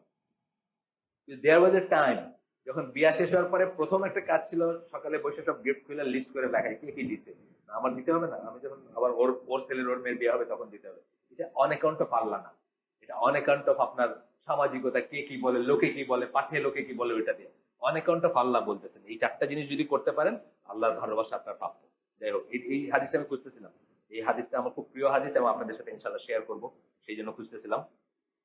এরপরের point, being kind to the poor and weak of them, বিশ্বাসীদের ভিতরে যারা দুর্বল, যারা গরিব, তাদের প্রতি দয়া থাকা উচিত। এটা আপনি দেখবেন সৌদি আরবে গেলে, গেছেন আপনারা যারা হজে গেছেন, দেখছেন যে বাংলাদেশিদেরকে, বাংলাদেশি ক্লিনার টিনার যেগুলো হলদে জামা পরে থাকে, এগুলো সবাই মনে করে এগুলো খুব গরিব। মানে বিশেষ করে সৌদিদের দেখবেন, বিশেষ করে সৌদিদের দেখবেন, এবং মহিলাদের দেখবেন যেতে যেতে 10 রিয়াল 5 রিয়াল করে হাতে দিয়ে দিয়ে যাচ্ছে। মানে ওদের মেইন ইনকাম এইটাই আছে। ওরা যে বেতন থেকে মসজিদুল হারামের এসে কিন্তু কন্ট্রাক্টররা ওদেরকে শোষণ করে, অনেক বিদেশি কন্ট্রাক্টর, দেশি কন্ট্রাক্টর যাই হোক, খারাপ লোকরা শোষণ করে, তাদের নামমাত্র পয়সা 200-300 রিয়াল দেয়। তাদের মেইন ইনকামটা হচ্ছে এই যে টিপসটা পায়। এটা কিন্তু আউট অফ মার্সি দেওয়া হয়। এটা কিন্তু তারা মনে করে যারা মিসকিন, এরা ফকির, এদের অবস্থা খারাপ। অনেক দেখবেন, মানে অনেক মানুষকে এরকম দেখবেন এই করবে। এটাই বলতেছেন। বিশেষ করে খাওয়া দাওয়ার ব্যাপারেও আমাদের মার্সিটা উঠে গেছে। আমি মনে আছে, আমি সিলেটে বড় হচ্ছি, যখন মানে ছোট ঢাকায় বড় হয়েছি, কিন্তু সিলেটে আমি যখন গেছি ছোটবেলায় আম্মার সাথে, আম্মা যখন নাইরে যাইতেন তখন যাইতাম, তখন দেখতাম যে কেউ খাওয়া চাইলে তাকে নো বলাটা অসম্ভব একটা ব্যাপার। খাওয়া চাইছে কেউ, গরিব মানুষ এসে, খুব রেয়ারলি চাইতো, তখন বিদ্যুৎ টিদ্যুৎ ছিল না, খুব রেয়ারলি হয়তো কেউ একজন এসে বলতেছে আমার একটু খাবার দরকার, বা আমার একটু খিদা লাগছে, বা একটা না বলার প্রশ্ন। ইভেন ঢাকা শহরেও খাওয়া চাইলে মানুষ একটা আলাদা ছিল। এখন কিন্তু আর এই জিনিসটা নাই, জাস্ট মানুষ ওইখানেও নাই। আপনারও যেমন নাই, ফকিরদেরও নাই। আমার ওয়াইফ বাদরি রশিদ একজন মহিলা ছিলেন ঢাকা শহরে, দাওয়াতি মারা গেছেন উনি, যাই হোক এয়ারপোর্ট থেকে অফিসের ওয়াইফ ছিলেন। তো উনি একটা শিখাই দিয়েছিলেন, ওনার হালাকায় আমার ওয়াইফ বসতো, উনি শিখাই দিয়েছিলেন যে শোনো, ভিক্ষা টিক্ষা না দিয়ে একটু খাবার রাখবা, বিস্কিট টিস্কিট রাখবা, প্যাকেট বিস্কিট, যখন এসে চাবে মায়া লাগবে খাওয়াটা দিয়ে দিও, এটা কাজে লাগবে, বা এটা দিই। এরকম আমার ওয়াইফ দিছে, তো একদিন বলছে যে রাখেন, আপনার খাওয়া আপনি খান। আপনার কাছে খাওয়া চাইছি নাকি আমি? আপনার খাওয়া আপনি খান, আমি তো পয়সা চাইছি আপনার কাছে। এটাও আছে, বুঝছেন না? উল্টোটাও আছে। তো যাই হোক, এটা করবেন। আমরা ইনশাল্লাহ এই মার্সিটার কথা বলবো। একটা হাদিস শুনি আমরা, নট ফ্রম আস, সে আমাদের ভিতর থেকে না। whoever does not respect the elderly amongst us, এটা কিন্তু উঠে যাচ্ছে। এই মুরব্বিবিহীন সমাজ ভয়ঙ্কর একটা পরিণতির দিকে যাচ্ছে। আজকে কিন্তু সমাজে কেউ মুরব্বী নাই। আমার মনে আছে, আমাদের পাড়ার রিমোটতম জায়গায় যে লোকটা থাকতো, যার সাথে আমার আব্বার বছরে একদিনও কথা হইতো না, তাকে দেখলে সিগারেট ফেলাই দিছি আমরা, ভয়। একটা হলো তার ভয় যে সে আমার দিবে হয়তো থাপ্পড় দেয়, 2 নম্বর হলো আমার আব্বারিকে কয়ে দিবি যে আমার সিগারেট খেতে দিবি। আজকাল কিন্তু এটা নাই। আপনি দেখছেন না? আপনার আপনি আপনি সিগারেট খান, আপনার মুখে এসে একটা ঝাপটা লাগে। এই জিনিসটা মুরব্বীবিহীন একটা সমাজে আমরা বাস করতেছি। আল্লাহ রসুল বলতেছেন, সে আমাদের ভিতর দিয়ে না যে এল্ডারলিদের, আমাদের ভিতর থেকে না যে মুরব্বীদের রেসপেক্ট করে না। এটা কিন্তু কথার কথা না। আমাদের সমাজে যে মুরব্বীটা আসছে, অনেকে মনে করে এটা এনার্কিস্টরা বোঝায় আর কি, যে আরে বাপ হইলে কি কারেক্ট নাকি সবকিছু, বাপ হইলে কি সবকিছু কারেক্ট নাকি। বইটিও আছে আপনার এসবের উপর বই, আপনার যে সিমসন যে কার্টুন আছে, এটা এনার্কিস্টদের বানানো কার্টুন। বা আমি একটা বই ছোটবেলায় পড়ছি, আহ, আহ, বাবা যখন ছোট, বইটার নাম। এটাতে অ্যাকচুয়ালি বেসিক্যালি বাবাকে রিডিকুল করা হয়েছে, বাবার চরিত্র হরণ করা হয়েছে। এটা যদি পড়েন, বাবাকে খুব ফানি একটা ক্যারেক্টার লাগবে, বাবা will become small to you. এটা কিন্তু হওয়ার কথা ছিল। এটা ভেরি মাচ অ্যান্টি ইসলামিক। এবং বলছেন and have mercy on the poor amongst us, দুইটা কথা বলছেন। বড়দেরকে যে শ্রদ্ধা করে না, আর গরিবদের প্রতি যারই নাই দয়া নাই, মায়া নাই, করুণা নাই, সে আমাদের ভিতরে না, আমাদের মাঝের না, আমাদের একজন না। আমাদের একজন না মানে কি? আমাদের একজন না মানে কি? আল্লাহ রসুল বলতেছেন আমাদের একজন না, তার মানে কি? সে মুসলিম না। কত বড় কথা আপনি চিন্তা করেন। মানে এই জিনিসটা আমাদের আমাদের হাদিস, এটা এই জিনিসটা আমাদের আমরা মিস করি বা আমরা বুঝি না। স্পেশালি মুরব্বী। ইসলাম হচ্ছে, আগেও বলছি আমি, ইসলাম হচ্ছে অথরিটির ধর্ম। অথরিটি, এনার্কি না। অথরিটির উল্টাটা হচ্ছে এনার্কি। অথরিটি কি? রাষ্ট্রের ইমাম যে, তাকে তার প্রজারা মানবে। বাসার ইমামকে আব্বা, আব্বা না, আব্বাকে মানবে তার আন্ডারে যারা। আর আরেক দিক দিয়ে ওয়াইফের কে, ওয়াইফের স্বামী হচ্ছে তার ইনচার্জ, তার গার্ডিয়ান, তাকে মানবে। এই অর্ডার গুলা, এই যে অর্ডার গুলো, এই অথরিটি গুলো, এগুলো ইসলামিক, ভেরি মাচ ইসলামিক। ইসলাম হচ্ছে অথরিটির দিন। আর এর উল্টাটা হচ্ছে কি? অ্যানার্কি, যেটা হচ্ছে কাফেরদের ব্যাপার। এটা একদম খেয়াল করবো। সুতরাং এই ইয়াং একজন কোন জায়গায় মাতবর, এটা কিন্তু খুব খারাপ নিউজ ইসলামের জন্য। ইয়াং একদম কোন জায়গায় মাতবর, এটা খুব খারাপ নিউজ। এবং অথরিটি কতটুকু, ওই একটা আসছিল, দেখছেন কিনা জানি না, যে ওই এই 2-1 বছর আগে তারাবির নামাজের ঠিক শুরু হবে তার আগে, অনেক মসজিদুল হারামে মানুষজন হাঁটাফেরা, পানি টানি খাইতেছে, এটা ওটা। তখন জিজ্ঞেস করছে যে এই এই লোকগুলাকে অ্যালাইন্ড আপ, মানে লাইন আপ করা বা অ্যালাইন করাতে কত সময় লাগতে পারে, জিজ্ঞেস করছে কাউকে। ইম্পসিবল জিনিস। 30 লাখ লোকের কে কথা শোনাবে, কে কি করবে? তারপরে দেখা গেল সুজাইসের গলায় ইস্তাও, 30 সেকেন্ডের ভিতরে 30 লাখ লোক লাইন। এটা দেখে অনেকে মুসলমান হয়ে গেছে। এইটা হচ্ছে অথরিটি। এই যে ইমাম 30 লাখ লোকের একজন লোক একটা কমান্ড দিছে, লাইন সোজা করো, বাস 30 লাখ লোক 30 সেকেন্ডের ভিতরে লাইন সোজা হয়ে গেছে। এই যে জিনিসটা, এটা হচ্ছে অথরিটির মানে অথরিটি কথাটার মিনিং বা অথরিটি কথাটার মানে কি, সেটা আপনাদেরকে বললাম। এইটা নাই দেখেই কিন্তু আজকে আমাদের এইটা, বাপের অথরিটি নাই, লিডারের অথরিটি নাই, ইমাম, মসজিদের ইমামরা হচ্ছে এখন চাকর, সেক্রেটারি আর প্রেসিডেন্ট ঠিক করে দেয় এটা কইবা না, এটা কইবা, খবরদার এটা কিন্তু কইবা না, আমি কিন্তু সুদ খাই, আমার কিন্তু ব্যাংকে অ্যাকাউন্ট আছে, সুদের এগেন্সে কথা বলবা না, বাস। হুজুরের এখন চাকরি নিয়ে টানাটানি, হুজুর এখন ওইটার ভিতরে আছে। এই যে অথরিটিটা রিভার্স করে ফেলছি আমরা, সব জায়গায় করছি।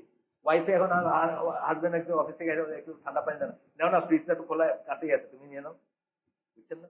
অথরিটি নেই। বাবা কথা বলতেছে, ছেলে হাঁটতে হাঁটতে উত্তর দিতেছে, অনেক ফ্যামিলিতে দেখে দাঁড়াইতেছে ওনার বাপ কইতেছে রাত্রে বেশি দেরি করিস না, কিন্তু এখন দিনকার ভাই হাঁটতে হাঁটতে অর্ধেক কথা শুনলো, অর্ধেক না শুনে চলে গেলো ভাই। দেখছেন না এসব? এসব হচ্ছে আরো। তো এটা বুঝতে হবে যে অথরিটি ইসলাম, দিন ইসলাম হচ্ছে অথরিটির ধর্ম, আর উল্টাটা অ্যানার্কিস্ট যারা, তারা হচ্ছে কাফের ধর্ম। কাফের ধর্ম হচ্ছে অ্যানার্কি, ইসলামের ব্যাপার না। কিন্তু আমরা আনফরচুনেটলি ওইগুলোই নিচ্ছি আমাদের জীবনে। যাই হোক, আরেকটা আসছে, you gain no victory or livelihood except through the blessing and invocation of the poor amongst you. আপনি কোনো বিজয় লাভ করেন না অথবা রিজেক্ট লাভ করেন না, এক্সেপ্ট যখন আপনাদের ভিতর গরিব, মানে তোমাদের ভিতর গরিব যারা আছে, তারা তোমাদের জন্য দোয়া করে, তার ফলশ্রুতি স্বরূপ যদি না হয়, তাহলে তোমরা লাভ করো না এটা। অর্থাৎ আমার এক বোনের জামাই আছেন, খুব গরিব, মারা গেছেন, গরিব ছিলেন, দুঃসম্পর্কে বোনের জামাই। তো উনি একদিন আমার কাছে টাকার জন্য করছেন, আমি জাকাত থেকে বড় একটা অ্যামাউন্ট দিচ্ছি ওনাকে। তখন দিয়ে উনি বলতেছে, আল্লাহ তোমাকে আরো তৌফিক দেখে এরকম করার, বা এই দোয়া করে বলতেছেন যে দেখো, ফকিরের কিন্তু কোনোদিন ভাগ্য চেঞ্জ হয় না। কেন? সে তো নিজের জন্য কোনোদিন দোয়া করে না। তুমি দেখো যে গাড়ির জানলা দিয়ে তুমি 10টা টাকা দিলা, আল্লাহ আপনার আরো বড় লোক বানান, এটা কিন্তু বললো না যে আল্লাহ আমারে তুমি আর কোনোদিন ভিক্ষা করায় না, আমারে তুমি দয়া করে এখান থেকে, এইটা কিন্তু বলেন। এবং দেখা যায় ঠিক উনি যোগ করে বলতেছে, কিন্তু কথাটা আমি খেয়াল করছি, আসলে আসলে তো ওকে যখনই একটা পয়সা, মানে মন থেকে হোক বা না হোক, যখনই একটা পয়সা পড়লো তার ইসে, সে কিন্তু আপনাকে দোয়া করতেছে, আল্লাহ ওনার সমস্ত সমস্যা সমাধান করে দাও, ওনারা আরো বড় লোক বানায় দাও, ওনারা, কিন্তু সে নিজে কিন্তু নিজের জন্য দোয়া করলো না যে আল্লাহ আমার এই অবস্থা থেকে মুক্তি দাও। তো উনি বলতেছেন যে এই জন্য আমার মতো যারা, নিজের কথা বলতেছেন, আমার মতো যারা, তাদের কপাল চেঞ্জ হয় না, কারণ আমার মতো যারা তোমার থেকে নিয়ে তো তোমারই দোয়া করে, খালি নিতে চায় আর দোয়া করতে চায়, এই জন্য চেঞ্জ হয় না। যাই হোক, এটা একটা হাদিস হিসেবে বলছেন যে গরিবের দোয়ায় আমরা ভিক্টরি লাভ করি, আমাদের ভিতরে যারা কষ্টে আছেন তাদের দোয়ায়, এবং আমাদের রিজিকও বাড়ে তাদের দোয়ায়, তারা যখন দোয়া করেন আমাদের জন্য। এটা সহিহ হাদিস, বুখারীর হাদিস। কিন্তু 10 নম্বর পয়েন্ট, যে আমরা এক মুসলিম আরেক মুসলিমের, খুব ইম্পর্টেন্ট, কিন্তু আল্লাহ শিখাই দিচ্ছেন এটা, এটা সরাসরি আল্লাহ শিখাই দিচ্ছেন আপনাকে। এক মুসলিম আরেক মুসলিমের জন্য দোয়া করে এবং তার জন্য মাফ চায় আল্লাহর কাছে। সে আমার কেউ না, কিন্তু তার জন্য মাফ চায়। এটা কি ওইটার উল্টা? ওইখানে না করছেন না কাফেরের জন্য দোয়া করবেন না, তার উল্টাটা বললেন এখানে। এটা কিন্তু আল্লাহ বলছেন, আল্লাহর কথায়। সূরা হাশরের 10 নম্বর আয়াতে আল্লাহ এই দোয়াটা আপনাকে শিখায়, যারা আমাদের আগে চলে গেছে তাদেরকে মাফ করে দাও, তাদের উপর তাদেরকে দয়া করো, তাদেরকে মাফ করো। এটা কিন্তু আল্লাহ শিখায় দেওয়া দোয়া।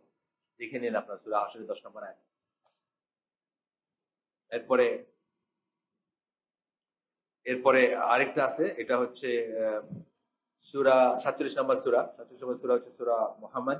এটা 19 নম্বর আয়াতে আল্লাহ বলতেছেন, তারা আর কি, মানে মুসলিমদের কথা বলতেছেন বা আমাদের কথা বলতেছেন, ask forgiveness for your sin, forgiveness for your sin and also for the sin of believing man and believing woman। আমাদেরকে বলতেছেন আল্লাহ, আল্লাহ রাসূলকে বলতেছেন, আমাদেরকে বলতেছেন যে কি করব, নিজের পাপের জন্যই চাবো, ক্ষমা চাবো, এবং অন্য বিশ্বাসী ঈশ্বরদের পাপের জন্য ক্ষমা চাবো। এই এই আয়াতটা আপনারা শিখে নেবেন, ইনশাআল্লাহ মুখস্থ করে নেবেন। এটা যেন আমাদের ডেইলি প্রেয়ারের একটা অংশ হয়। ডেইলি যেন আমরা সম্ভব হলে সকল সালাতের ভিতরে অথবা সালাতের পরে বা অন্য সময় যেন আমরা এটা করি। এবং এটা কিন্তু, এটার মানে কি, এটা যখন আপনি করতেছেন, ফেরেশতারা আপনার জন্য দোয়া করে। আপনি যখন একজন মুমিনের জন্য দোয়া করেন, মুসলিমের জন্য দোয়া করেন, তার জন্য আল্লাহর ক্ষমা চান, ফেরেশতারা আপনার জন্য সেটাই চান। একই জিনিস, আমিন আমিন বলে, এবং সেটাই চান। এই এই জিনিসটার জন্য আপনি এটা করবেন, নিজে আসলে নিজের জন্য করবেন। মনে হচ্ছে যে আমি তো অন্যের জন্য করতেছি, আসলে গ্রস টোটালি আপনি নিজের জন্য করবেন। এটা ফিরে আসবে আপনার উপর। যেমন আল্লাহ রাসূল সাল্লাল্লাহু আলাইহি ওয়াসাল্লাম সালাত যেটা বলি, সাল্লাল্লাহু আলাইহি সাল্লাম, এটা আপনি একবার বললে আল্লাহ আপনার উপর 10 বার সালাত পড়ে আপনার জন্য, আপনার উপরে, আপনার নামে। তাহলে অ্যাকচুয়ালি আপনি কারে লাভবান করতেছেন? আপনারে, কিন্তু আল্লাহ রাসূল সাল্লাল্লাহু আলাইহি ওয়াসাল্লাম কেন? তার সম্মান, তার ইসের, মানে তার নিজের জন্য তো উনি ডিক্লেয়ার না, উনি ডিক্লেয়ার জান্নাতি, তো উনি তো ডিক্লেয়ার জান্নাতি, ওনার তো কোনো সমস্যা নাই। কিন্তু আপনি আসলে তার উপরে একটা দরুদ পড়ে বা সালাওয়াত পড়ে আপনি আসলে নিজের উপরে আল্লাহ 10 বার পড়বেন। যার উপর আল্লাহ সালাত পড়েন বা সালাত পাঠ করেন, তার কি কোনো সমস্যা থাকতে পারে? আল্লাহ যদি আপনাকে বলেন যে আপনার উপর শাস্তি আসুক বা আপনার উপর, তার কোনো সমস্যা থাকতে পারে না। সুতরাং লাভটা গ্রস টোটাল হচ্ছে আপনার লাভ, রাসূল সাল্লাল্লাহু আলাইহি সাল্লামের লাভ না। এইখানেও দোয়াটা হচ্ছে আপনার দোয়া, রাসূল সাল্লাল্লাহু আলাইহি সাল্লামের দোয়া না। এইখানে শেষ করে দিয়েছেন এই অংশটা, শেষ করে দিয়ে আমাদের সময় আছে নাকি? কটায় সালাদটা? হ্যাঁ, সোয়া। তাহলে আমরা ইনশাল্লাহ এখানে শেষ করছেন মেইন টুকু আর কি। এখন আসে কনক্লুশন আছে, আমরা পড়বো, শেষ করে দিব আজকে বইটা ইনশাল্লাহ।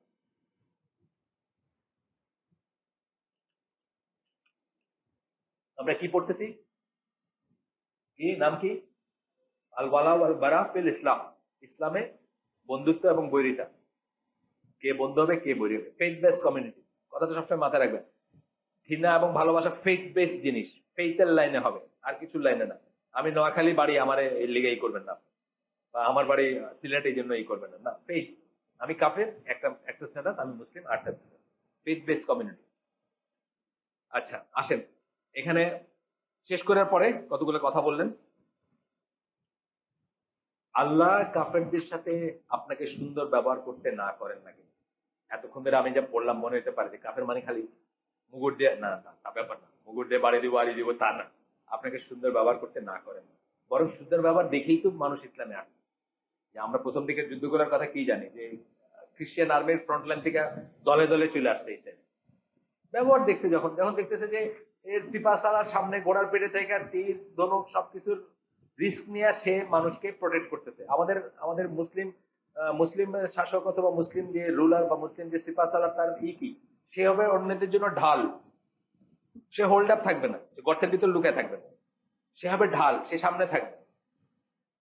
আর ওদের জেনারেলরা হয়তো 3 মাইল পিছনে কোনো একটা তাঁবুতে বৈশা ফুর্তি করতেছে, মদ খাইতেছে। এইটি দেখে অনেক চলে আসে। সুতরাং ভালো ব্যবহার দেখে, ভালো খুলুক খুলুক আখলাক চরিত্র দেখে আপনার দিকে আসবে মানুষ, আপনার সাইডে আসবে, আপনাকে অ্যাট্রাক্টেড হবে। এখানে বলতেছেন যে আল্লাহ ডাজ নট, আল্লাহ আপনাকে নিষেধ করেন না। সূরা ওই আমরা কি কোন সূরা দিয়ে শুরু করছিলাম, কোন সূরার আয়াত দিয়ে? হ্যাঁ, আজকে আজকে কি দিয়ে শুরু করছিলাম? মুজাদালা। আর প্রথম দিন কি দিয়ে শুরু করছিলাম? ইব্রাহিম আলাইহিস সালামের কথা বলছিলাম, ভুলে গেছেন? ফলোআপ নাই। প্রথম দিন শুরু করছিলাম সূরা মুমতাহানা। মুমতাহানা মুমতাহিনা দুইটাই বলে নাম, মানে এটা কেস সাইনের জন্য হয়। যাই হোক, ওইটা দিয়ে শুরু করছিলাম আমরা। কি ছিল এখানে? কি ছিল প্রথম দিনের? এরশাদুল্লাহ জুয়েল, কি ছিল প্রথম দিন? হ্যাঁ, ভুলে গেছেন? ইব্রাহিম আলাইহিস সালামের ভিতর আমাদের জন্য উত্তম আদর্শ রয়েছে। যখন তারা বলেছিলেন তাদের আহালকে, তাদের কমিউনিটিকে, যেমন বলছিলেন তোমাদের সাথে আজকের পরে, আজকের থেকে আমরা সম্পর্ক কাট অফ করলাম, আজকের পরে তোমাদের সাথে আমাদের আর কোনো নাই, চিরস্থায়ী শত্রুতার সূত্রপাত হইলো যতক্ষণ তোমরা এক আল্লাহর বিশ্বাসে ফিরে না আসো। তোমাদের সাথে এবং তোমরা যার ইবাদত করো, মিথ্যা যে সমস্ত ইলা, যে সমস্ত মূর্তির পূজা করো, এগুলোর সাথে চিরস্থায়ী সম্পর্ক ছেদ করলাম আমরা। এটা ছিল না প্রথম দিন? সেই সূরারই 8 নম্বর আয়াতে আল্লাহ বলতেছেন, ওটা ছিল 4 নম্বর আয়াত। সেই আর ওইটার 1 নম্বর আয়াতে কি ছিল? তোমরা আমার এবং তোমাদের শত্রুদেরকে বন্ধু হিসাবে নিও না। আমার মানে আল্লাহ নিজের কথা বলতেছেন, আমার এবং তোমাদের শত্রুদেরকে বন্ধু হিসাবে নিও না। ওই একই সূরার 1 নম্বর আয়াতে ছিল। আর 8 নম্বর আয়াতে আল্লাহ বলতেছেন যে আল্লাহ তোমাদেরকে নিষেধ করেন না তাদের সাথে জাস্ট মানে আদল ইনসাফের সাথে ই করবা। ধরেন একটা বিচার করে দিতেছেন আপনি, বিচারে তারে আপনি ইচ্ছা করে তাকে, এটা তো ঠিক না। এটাই বলতেছেন Allah, justly and kindly with those who fought not against you, যারা তোমাদের বিরুদ্ধে যুদ্ধ করে নাই। এই ধরনের মানুষ, এই ধরনের কাফের যারা, এই ধরনের মুশরিক যারা, তাদের সাথে ইনসাফ সহকারে ভালো ব্যবহার করতে আল্লাহ তোমাদেরকে না করেন, নিষেধ করেন।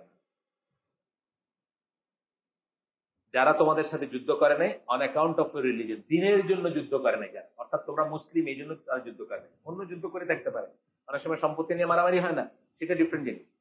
কিন্তু দিনের জন্য তোমাদের বিরুদ্ধে যুদ্ধ করে নেই। And did not drive you out of your home, তোমাদের বাড়ির থেকে তোমাদের বিতরণ করে নেই। যেমন মক্কার থেকে মুসলিমদেরকে, মুহাজির যারা, তাদেরকে বিতরণ করছে না কাফেররা। এই ধরনের যারা খারাপ কাজ করে নাই তোমাদের সাথে, তাদের সাথে ভালো ব্যবহার করতে বা সুবিচার করতে আল্লাহ তোমাদেরকে নিষেধ করেন না, আল্লাহ নিষেধ করেন। তারপরে বলতেছেন কি? Verily Allah loves those who deal with equity, Allah তাদেরকে পছন্দ করেন, তাদেরকে ভালোবাসেন যারা ইনসাফ সহকারে এই করে। তাহলে আমরা কি জানলাম? ওয়ালাল বাড়ার মানে এটা না যে এভরি কাফের, এভরি মুশরিক ফাইন্ড আমরা তাদের বাসায় মাথায় হ্যামার দিয়ে বাড়ি দিব, তা না। এখানে বলা হচ্ছে যে এটা একটা লাইন নেওয়ার ব্যাপার, যে সেন্স অফ বিলঙ্গিংটা আসবে না একটা কাফের প্রতি, তার সাথে আপনি ভালো ব্যবহার করবেন। আমি অনেক সময় উদাহরণ দিই যে আপনি গাড়ি চালিয়ে যাচ্ছেন, আপনার গাড়ির সামনে একটা ছেলে, বাচ্চা ছেলে পড়ছে, ইনজিওর, তাকে হসপিটালে নিতে হবে। আপনি এখন থাইনা জিজ্ঞেস করবেন না এই তোর নাম আব্দুর রহমান না ভগবান দাস, এটা জিজ্ঞেস করবেন না। কারণ সে একটা মানুষ, মানুষের সন্তান, সে অ্যাক্সিডেন্ট হয়েছে, তাকে আপনি কুইকেস্ট টাইমে হসপিটালে নেবেন। এইটুকু কিন্তু আপনার কাফেরের জন্য থাকবে, মুশরিকের জন্য থাকবে, মুসলিমের জন্য থাকবে, এখানে আল্লাহ নিষেধ করেন না। কিন্তু সেন্স অফ বিলঙ্গিং, এই যে আগে বললাম visit one another on account of me, বেড়াইতে যাওয়া, তার বাসায় যাওয়া, তাকে নিজের বাসায় খাইতে ডাকা, তার জন্য স্পেন্ড করা, তাকে খাওয়ানো, তাকে বসানো, তাকে আদর করা, নিজের একজন মনে করা, দরজা খুলে দেওয়া তার জন্য, এটা কাফেরের জন্য হবে না, এটা শুধু মুসলিমদের জন্য হবে। কথাটা বোঝা গেল? কিন্তু সাধারণভাবে আমরা কাফেরদের প্রতি, মুমিনদের প্রতি, কি বলে, মুশরিকদের প্রতি বা বিধর্মীদের প্রতি যদি ভালো ব্যবহার না করি, তাহলে তারা কি দেখে ইসলামে আসবে? সাধারণভাবে আমরা ভালো ব্যবহার করবো, এটাতে কোনো নিষেধ করেন না। এটা এটা আমরা জেনে রাখলাম এখান থেকে, এই একই লেখার ভিতর থেকে আমরা পড়লাম। আরেকটা বলতেছেন যে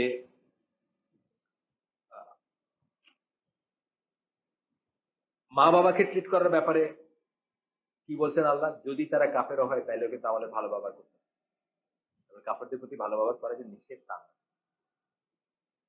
আমরা ফাইট করব যদি তারা এই করে, মানে কি করে আপনার, যদি তারা আমাদেরকে বাড়ি থেকে বিতরণ করে থাকে, আমাদেরকে মেরে থাকে বা আমাদের সাথে যুদ্ধ করে থাকে, কিন্তু ভালো ব্যবহার করতে কিন্তু আমাদের কিছু না করে। ভালো ব্যবহার আমরা করব।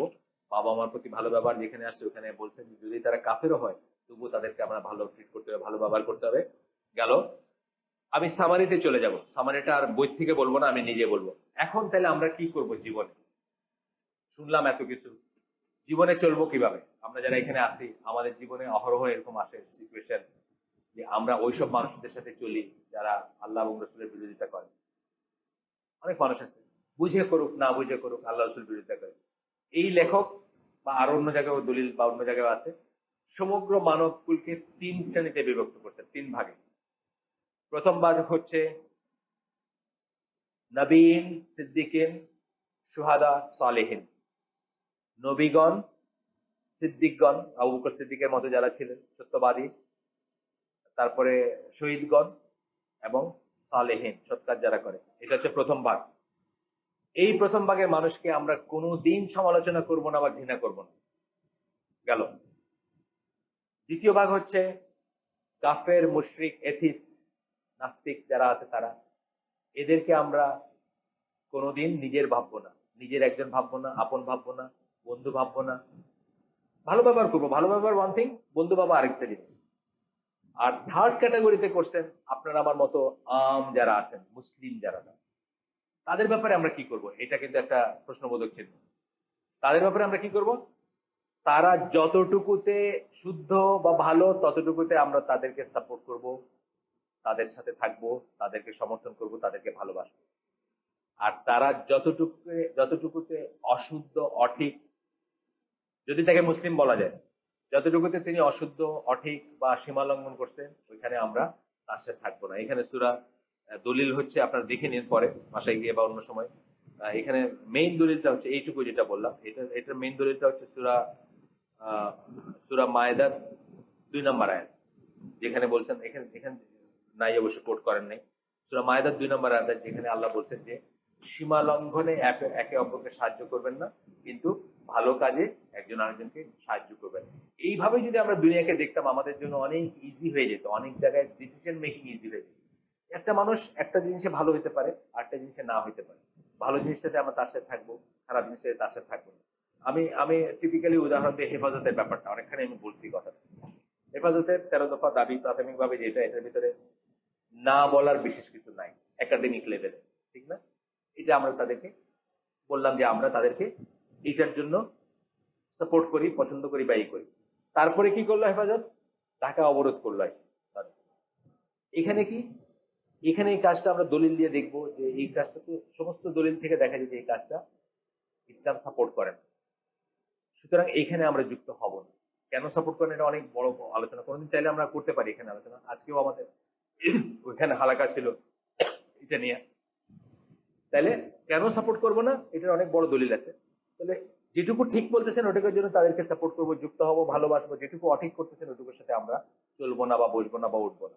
এই কথাটাই প্রযোজ্য। যেমন আপনার আপন ভাই, সেই যখন মিলাদ পড়াইতেছে বাসায়, এই মিলাদের সাথে আমি তো যুক্ত হব না, কারণ এই মিলাদ বেদাত, তাই না?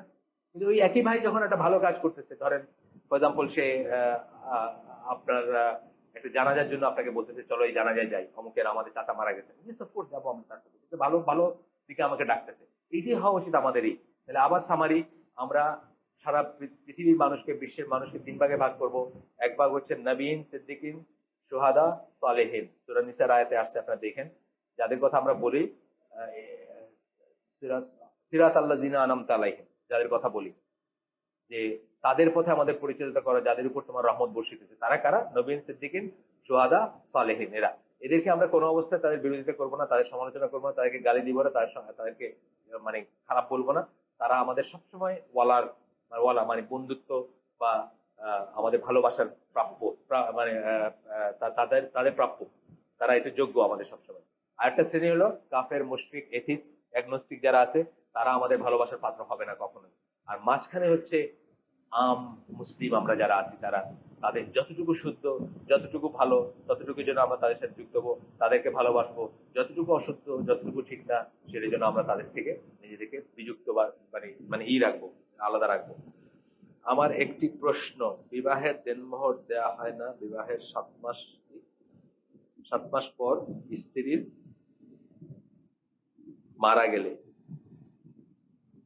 এই বিষয়ে কি করণীয় একটু বুঝিয়ে বলুন। আমি দলিল সহকারে এটা বলার জন্য আমি রেডি না, আমি জেনারেল রুলিং এর উপরে কথাটা বলতেছি। মোহরটা উল্টাটা যদি হইতো, আপনি যদি মারা যেতেন, আপনার সম্পত্তি থেকে প্রথমে এটাকে আলাদা করা হতো। স্ত্রী মারা গেলেন, যে মোহরটার অ্যামাউন্ট ছিল, আপনার ঋণটা কেন অনাদেয় থাকলো। স্ত্রী বেঁচে থাকলে আপনি যেভাবে দিতেন ঠিক সেভাবে আপনি আদায় করবেন, এবং স্ত্রী যে লাইনে ওয়ারিশটা হইতো, ওয়ারিশ আসে না স্ত্রী, আপনি একটা অংশ পাবেন ওই 1 লাখ টাকা থেকে, আপনিও একটা অংশ পাবেন। কিন্তু বেশি পাবে কে? তার সন্তান থাকলে সন্তান, বাবা মা থাকলে উপরে নিচে না, মেইন উত্তরাধিকার তো উপরে নিচে, তাইলে তারা পাবে, আপনিও হয়তো একটা অংশ পাবেন, কিন্তু ওই হিসাবে ঋণ ভেবে আপনাকে আদায় করতে হবে। এটা আমার ক্ষুদ্র জ্ঞানে যেটা বলে, আমি এক্স্যাক্টলি আপনাকে একদম দলিল দিতে পারবো না, কিন্তু এটা অনাদায় থাকা মানে আপনার ঋণ থেকে গেছে তাকে। এবং ঋণ কি, কেউ মরলে আমরা যেমন জানা যায় দাঁড়ায় বলে না, কারো যদি পায়না দানা থাকে আপনারা নিয়ে নিন, ঋণ কিন্তু বোধবে। একজন লোক এবার ঈশা মারা গেছে, আমার আব্বা তার কাছে 53-54 হাজার টাকা পাইতেন, আজ থেকে 30 বছর আগে পাইতেন। 30 বছর পরে তার ছেলেরা শোধ করছে, আমাদেরকে দিচ্ছে। আমার আব্বা কিন্তু মরে গেছে, আমার আব্বাও মারা গেছেন, ওই লোক মারা গেছে জাস্ট এই বছর, তার ছেলে মেয়েরা আমাদেরকে খুঁজে আমাদেরকে দিচ্ছে। কেন? ওইটা আমার আব্বার কাছে তার ঋণ, আর আব্বার ওয়ারিশ হচ্ছে আমরা, বুঝছেন না? সেই আলোতে বললাম। আচ্ছা, আল্লাহ রসুল সাল্লাল্লাহু আলাইহি ওয়াসাল্লামের উপর দরুদ পাঠ করেন, কথাটা কতটুকু? হ্যাঁ আছে তো, সূরা বের করে দিতে পারবো, এসের আয়াত কি বলে আপনার, সূরা নিসার আয়াত দেখে বাইর করে দেন একটু। 1 থেকে 40-এর ভিতর, 40 না 30-এর পরে কোথাও আছে, বের করে দেওয়া যাবে। দাঁড়ান, এটা এটা এটা এটা বের করে দেওয়া যায়। আল্লাহ এবং তার ফেরেশতার দরুদ মানে সালাত। দরুদ কথাটা তো এত অঞ্চলের, এটা কোরআনের আয়াত না। হ্যাঁ হ্যাঁ, কিন্তু আয়াত নাম্বারটা কে বলছে, আমরা যাদের কাছে মোবাইল ফোনে আছে দেখলে দেখবেন, সূরা সূরা আহজাবের আয়াত 33 নম্বর সূরা। মৃত পিতার পক্ষ থেকে 2জন পুত্র পৃথকভাবে কোরবানি করলে পিতা উভয় কোরবানির সব, আসলে মৃতের জন্য কোরবানি করার কোনো দলিল নেই। মৃতের জন্য কোরবানি করার কোনো দলিল নাই, যদি না ওয়াসিয়াত করে গিয়ে থাকেন। একজন মানুষ এইবার কোরবানির আগে ওয়াসিয়াত করছেন যে আমি যে মরে যাই তোমরা কিন্তু আমার তরফ থেকে এই কোরবানিটা করো, এরকম ছাড়া কোনো দলিল নাই। যেটা আছে সেটা হচ্ছে আল্লাহ রাসূল সাল্লাল্লাহু আলাইহি ওয়াসাল্লাম মৃত এবং জীবিতকে একসাথে ইনক্লুড করছেন একটা কোরবানির ভিতরে, তার তার পরিবারের অথবা তার উম্মার, বুঝছেন না? সেটা আপনি করতে পারেন, কিন্তু পার্টিকুলারলি কোনো মৃত কারোর সাথে এটা সুন্নাহ থেকে আমরা পাই না। এবং আল্লাহ রাসূল সাল্লাল্লাহু আলাইহি ওয়াসাল্লামের নামে কোরবানি করার একটা যে বর্ণনা আসছে যে আলী রাদিয়াল্লাহু আনহু করছেন, এটাও জাল জয়ীফ হাদিস আর কি, কোনো শুদ্ধ বর্ণনা নাই। আমরা মৃতর নামে কোরবানি করার থেকে বিরত থাকবো, আনলেস এটা ওয়াসিয়ত টাইপের কিছু থাকে, তখন অন্য জিনিস। উনি বলছেন তার পয়সা থেকে, অথবা তার কথা মনে করে সাদাকা হিসাবে করলেন বা করলেন, সেটা অন্য জিনিস। কোন উদ্দেশ্যে খতমে খাজেগান, দোয়া ইউনুস বা কোন উদ্দেশ্যে খতম পড়া কি যাবে? না, যাবে না। এগুলো হলো ইনোভেটেড খতম, ইনোভেটেড এগুলা পড়া যাবে না। এগুলো পড়ার মানে আমরা কি বলছি আগে, বিদাতের যে কোনো জিনিস, বিদাত তো মানুষ ভালো মনে করেই করে যে আমি আরেকটু আল্লাহর কাছে যেতে চাই, আরো বেশি ইবাদত করতে চাই, আরো বেশি বন্দেগী করতে চাই, করতে গিয়ে যেটা করে তারা গুনাহগার হয়। কারণ কি বলছেন যে এইটা বলা মানেই হচ্ছেন আপনি আল্লাহর এবং আল্লাহ রসুলের বিরোধিতা করতেছেন। কিভাবে বিরোধিতা করতেছেন? আল্লাহ সূরা মায়েদার 3 নম্বর আয়াতে বলছেন যে আজকের দিনে আমি তোমাদের দিনকে পারফেক্ট করে দিলাম। আকমাল তু বলছেন, আকমাল কামাল, কামাল থেকে আসছে, কামাল মানে পারফেক্ট, পারফেকশন। কিছু প্লাস কিছু মাইনাস করার কোনো দরকার নেই, দরকারও নেই, স্কোপও নেই। আপনি সেখানে বলতেছেন যে আল্লাহ আপনার এটা শিখান নাই, এটা বন্ধ, এটা লুকায় রেখে দিয়েছিলেন, আপনি এটা আবিষ্কার করে আপনি নতুন করে একটা শুরু করলেন, আমল শুরু করেন। আল্লাহকে অপমান, রসুলকে অপমান। রসুল বলে গেছেন কি যে রসুল সম্বন্ধে আমরা এখানে কি পড়ছি, রসুল সম্বন্ধে আমাদের আকিদা কি? সমস্ত মেসেজ যা কিছু তাকে আল্লাহ পাঠাইছিলেন, যা কিছু মিশন দিয়া ক্লিয়ারলি, কমপ্লিটলি, কারেক্টলি বলে গেছেন। ক্লিয়ারলি মানে পরিষ্কার ভাবে বলে গেছেন, কিছু লুকায় যান নাই, কিছু বাকি থাকে নাই, কিছু মানে বাতিনি জাহিরের কোনো ব্যাপার নাই। কমপ্লিটলি সম্পূর্ণ করে গেছেন, কিছু ভুলে যান নাই। কারেক্টলি কোনো কিছু ভুল করেন নাই। কারেক্ট মানে ভুল, ভুল কোনো তথ্য দিয়ে যান নাই। এই তিনটা জিনিস আপনি যখনই একটা নতুন ইবাদত করলেন, আপনি বললেন হয় উনি ভুলে গেছেন, নাইলে উনি ভুল করছেন, নাইলে উনি লুকায় গেছেন। মানে ঠিক ওইটার উল্টাটা, মানে আপনার আকিদাটাই নষ্ট হয়ে গেল আল্লাহ রসুল সম্বন্ধে। সুতরাং আমরা যা কিছু, যে ইবাদতের ব্যাপারে খুব সাবধান, ইবাদত যদি সুন্নাহ ইবাদত একটা না করেন কোনো গুনাহ নাই, কিন্তু একটা ইনোভেট করে নতুন করলেন, এটা তো গুনাহগার। আপনি না করলে কোনো গুনাহ ছিল না। বুঝছেন না কথাটা? অনেক সুন্নাহ ইবাদত আছে না করলে গুনাহ নেই। আপনাকে আমি সালাম দিলাম, সালাম দেওয়া সুন্নাহ না? আমি সুন্নাহ সালাম দিলাম না, গুনাহ নাই কেন? কিন্তু আমি গুড মর্নিং বললাম, ইয়েস গুনাহ আছে। ওয়ালাল বানার কনসেপ্ট আমি লাইন ক্রস করলাম না, আমি বিধর্মীর মতো করলাম, গুনার কাজ এটা। গুড মর্নিং বললাম, এটা গুনার কাজ, ইনোভেটেড করলাম, কিন্তু প্রথমটা সালাম দিনে আমি কিন্তু গুনার কোনো ব্যাপার নেই। পাইছেন না? এই যে সূরা নিসা 56 না, সরি আযাব, আযাব, সরি আযাব 33 নম্বর সূরা বলছে আযাব। আল্লাহ তার ফেরেশতা নবীর প্রতি রহমত প্রেরণ করেন। এখানে রহমত বলছেন, ব্যাপারটা তো আপনারা জানেন, আমি আগেই বললাম যেটা সালাওয়াত হবে, সালাওয়াত। আচ্ছা, ইসাল্লু বলছেন এখানে, ইসাল্লু না, যারা একটু আরবিক জানেন তারা জানেন এটা প্লুরাল, থার্ড পার্সনের প্লুরাল। আচ্ছা, এবং আমাদেরকে আল্লাহ বলতেছেন যে মুমিনগণ, হে মুমিনগণ, তোমরা নবীর জন্য রহমতের তরে দোয়া করো এবং তার প্রতি সালাম প্রেরণ করো। এখানে ওই সাল্লু কথাটা আবার বলছেন, এটা আমর মানে অর্ডার। সাল্লু বলছেন আমাদেরকে সালাত প্রেরণ করতে বলছেন। প্রশ্নটা কার ছিল? আপনার? পাইছেন তো না? ইনশাআল্লাহ এটার উপর একটা ক্লাস করি আমরা একদিন। এটার উপর একটা বই আছে, কোন কোন জায়গায় দরুদ পড়তে হবে, সালাত পড়তে হবে, কোন কোন জায়গায় পড়া যাবে না, কোথায় পড়া রিকমেন্ডেড, কোথায় পড়া ওয়াজিব, কোথায় পড়া মুস্তাহাব। আমরা না হয় আমাদের নেক্সট ক্লাসে এটা নিয়ে করি এখানে ইনশাআল্লাহ। খুব ইম্পর্টেন্ট জিনিস, কিন্তু অনেকেই জানি না। জানি না বলে আমরা কি রহমত থেকে বঞ্চিত হচ্ছে। অনেকেই জানি না এবং বঞ্চিত হচ্ছে। শুধু তাই না, ওই যে ওই হাদিসটা খুব ডেঞ্জারাস হাদিস, আমিন আমিন আমিন। এটাকে এই যে সালাত, আল্লাহ রসুল সাল্লাল্লাহু আলাইহি ওয়াসাল্লামের নাম শুনলে সালাত পড়ে না, তাকে কার সাথে তুলনা করছে? যে রমাদান মাস পাইলো কিন্তু গুনাহ মাফ করিতে পারলো না, যে বাবা বা মা দুইজনকে বা একজনকে বুড়া অবস্থায় পাইলো, মানে জয়ীফ অবস্থায়, কিন্তু গুনাহ মাফ করিতে পারলো না। মানে দুর্ভাগা না এরা? আর আমার নাম উচ্চারিত হইলো যারা, সাল্লাল্লাহু আলাইহি সাল্লাম বললো না বা সালাওয়াতই করলো না, তার মানে খুব দুর্ভাগা। কিন্তু আমরা যারা এটা জানি না যে এটা কখন পড়তে হবে, কিভাবে পড়তে হবে, আমাদের কিন্তু অত্যন্ত খারাপ নিউজ। আমরা নেক্সট ক্লাসটা ইনশাআল্লাহ এটাকে করবো, একদিনে হবে না, 2টা লাগবে অ্যাটলিস্ট। আমরা এটা করবো ইনশাআল্লাহ, এটা জরুরি। আচ্ছা, এরপর কি মুসলিম কেউ আগে মারা গেলে তার মাগফিরাতের জন্য কি করা উত্তম? কোরআন সহিহ হাদিস অনুসারে সবসময় দোয়া করবেন, সবসময় দোয়া করবেন। এই যে আল্লাহ আজকে তো শিখাই দিলাম, আল্লাহ শিখাই দিচ্ছেন আপনাকে যে দোয়া করবেন যে আল্লাহ তাদেরকে মাফ করে দেয় যারা আমাদের আগের দিনে গুজরায় গেছে। তারা আমাদের আত্মীয় না, যারা মুসলিম হিসেবে আত্মীয়, মুসলিম হিসেবে আমাদের ফেথ বেস কমিউনিটিতে আমাদের ভাই, তাদের জন্য এই করবেন। আল্লাহ শিখাই দিচ্ছেন, এটা করবেন। বিয়ের ক্ষেত্রে মৌলানার সহি নির্দেশনা কি, যেটা এফোর্ড করতে পারেন? এটাতে 2-3টা কনসিডারেশন আসবে। ছেলে কতটুকু দিতে পারে, আর মেয়ের ফুফু খালা বোন বড় যাদের বিয়ে হয়েছে তাদের মোটামুটি কিরকম হয়তো, এই দুটার ভিতরে একটা করে মেয়ে যেটাতে রাজি হবেন। মেয়েরও একটা সে থাকতে পারে। মেয়ের কিন্তু মর চেতে কোনো বাধা নাই। ওনার মানে ধরেন উনি দেখতে ভালো না, কিন্তু তারপরে দেখতে ভালো না দেখে যে উনি কম চাবেন এমন কোনো কথা নেই। উনি বলতে পারেন যে আমার এটা নাহলে হবে না। কারণ আপনি করবেন কি বিয়ে না করবেন এটা আপনার ব্যাপার। এটা তো একটা কন্ট্রাক্ট, কন্ট্রাক্টের আগে এটা করা যেতে পারে। তবে কোন সাইডেই বাড়াবাড়িটাকে পছন্দ করা হয় নাই, এক্সঅরবিটেন্ট চাওয়া যেমন পছন্দ করা হয় নাই বা খরচ যেমন পছন্দ করা হয় নাই, তেমনি কিন্তু লেখার জন্য আমাদের দেশে একটা ফুটানি করে না। 10 টাকা দেওয়ার মুরদ নাই, 10 লাখ টাকা লেখে। কারণ এটা শুনতে কেমন লাগে, মেয়ের বাপও খুশি ছেলেও খুশি, দিতে হবে না তো, দিতে না হলে তার ওই নাই। কিন্তু আমাদের বিয়েগুলো আপনারা দেখছেন না, এই যে এখানে তো একটা বিয়ে হলো, দেখছেন না? ওয়াসিলিয়র, ফুল দেওয়া, ফুল শোধ, ফুল শোধ, যা বলছে যা পারে সেটাই শোধ। আমাদের বিয়েগুলো এরকমই হয়। আমাদের কমিউনিটিতে আইসিডির বেস্ট বিয়েগুলো যেগুলো হয়, 50,000 টাকা মোহরানা বিয়ে হয়েছে। সেই ছেলে এখন মাসে 5 লাখ টাকা আর্ন করে, কিন্তু যখন 50,000 দিয়েছে তখন সে 50,000 তার জন্য ডিফিকাল্ট ছিল। এইভাবে হওয়া উচিত। আর বিয়ের ব্যাপারে একটা জিনিস বুঝবো আমরা, আমরা চেষ্টা করবো এটাকে সহজ করে দিতে। কমিউনিটি সেন্টার, গয়না, জড়োয়া, বিরানি, এগুলোর জন্য যেন আমার বিয়েগুলো কঠিন না হয়, বুঝছেন না? এগুলো যদি আমরা কঠিন করে ফেলি না, আমাদের বিয়ের ইমেজ কি একটা বড় কমিউনিটি সেন্টার ইকুইরা পারলে চিনমৈত্রী, মানে এটা আবার বলার একটা ব্যাপার। চিনমৈত্রীতে যে বিয়ে দিছে সেও বলে, যে খাইতে গেছে সেও বলে আসলাম চিনমৈত্রীতে একটা বিয়ে খেয়ে আসলাম, মানে আমি খুব ডিগনিফাইড একজন গেস্ট।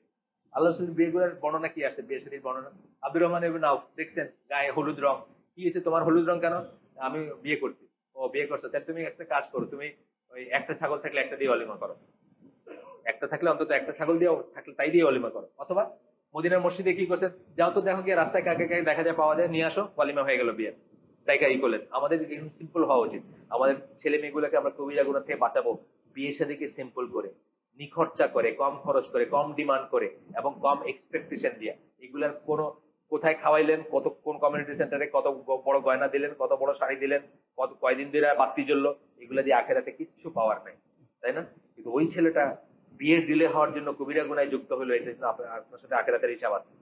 আপনার সাথে আখেরাতের হিসাব আছে যে তুমি কি তোমার ছেলেদের বিয়ে দিতে পারতা না। যাই হোক, আমি একজন প্রবাসী ভাইয়ের কাছে থেকে শুনেছি অনেক বিধর্মী শাসিত দেশে, বিশেষ করে যুক্তরাজ্য, যেখানে বাংলাদেশ থেকে অনেকে স্বাধীনভাবে ইসলাম পালন করা যায়, আচ্ছা, যেখানে মুসলিম কমিউনিটি আছে, তাহলে ইউকে কি ল্যান্ড অফ ইসলাম হবে? দারুল ইসলাম, ল্যান্ড অফ ইসলাম, এইটুকুই প্রশ্ন। প্রশ্নই উঠে না ইউকে দারুল ইসলাম। ইউকে দারুল ইসলাম, ইউকে সর্বজন সম্মত, যে কোনো স্কলারকে জিজ্ঞেস করবেন দারুল কুফর বলবে, যে কোনো স্কলার। তার কারণ হচ্ছে ইউকেতে আপনাকে টলারেট করে তারা। কতক্ষণ টলারেট করে?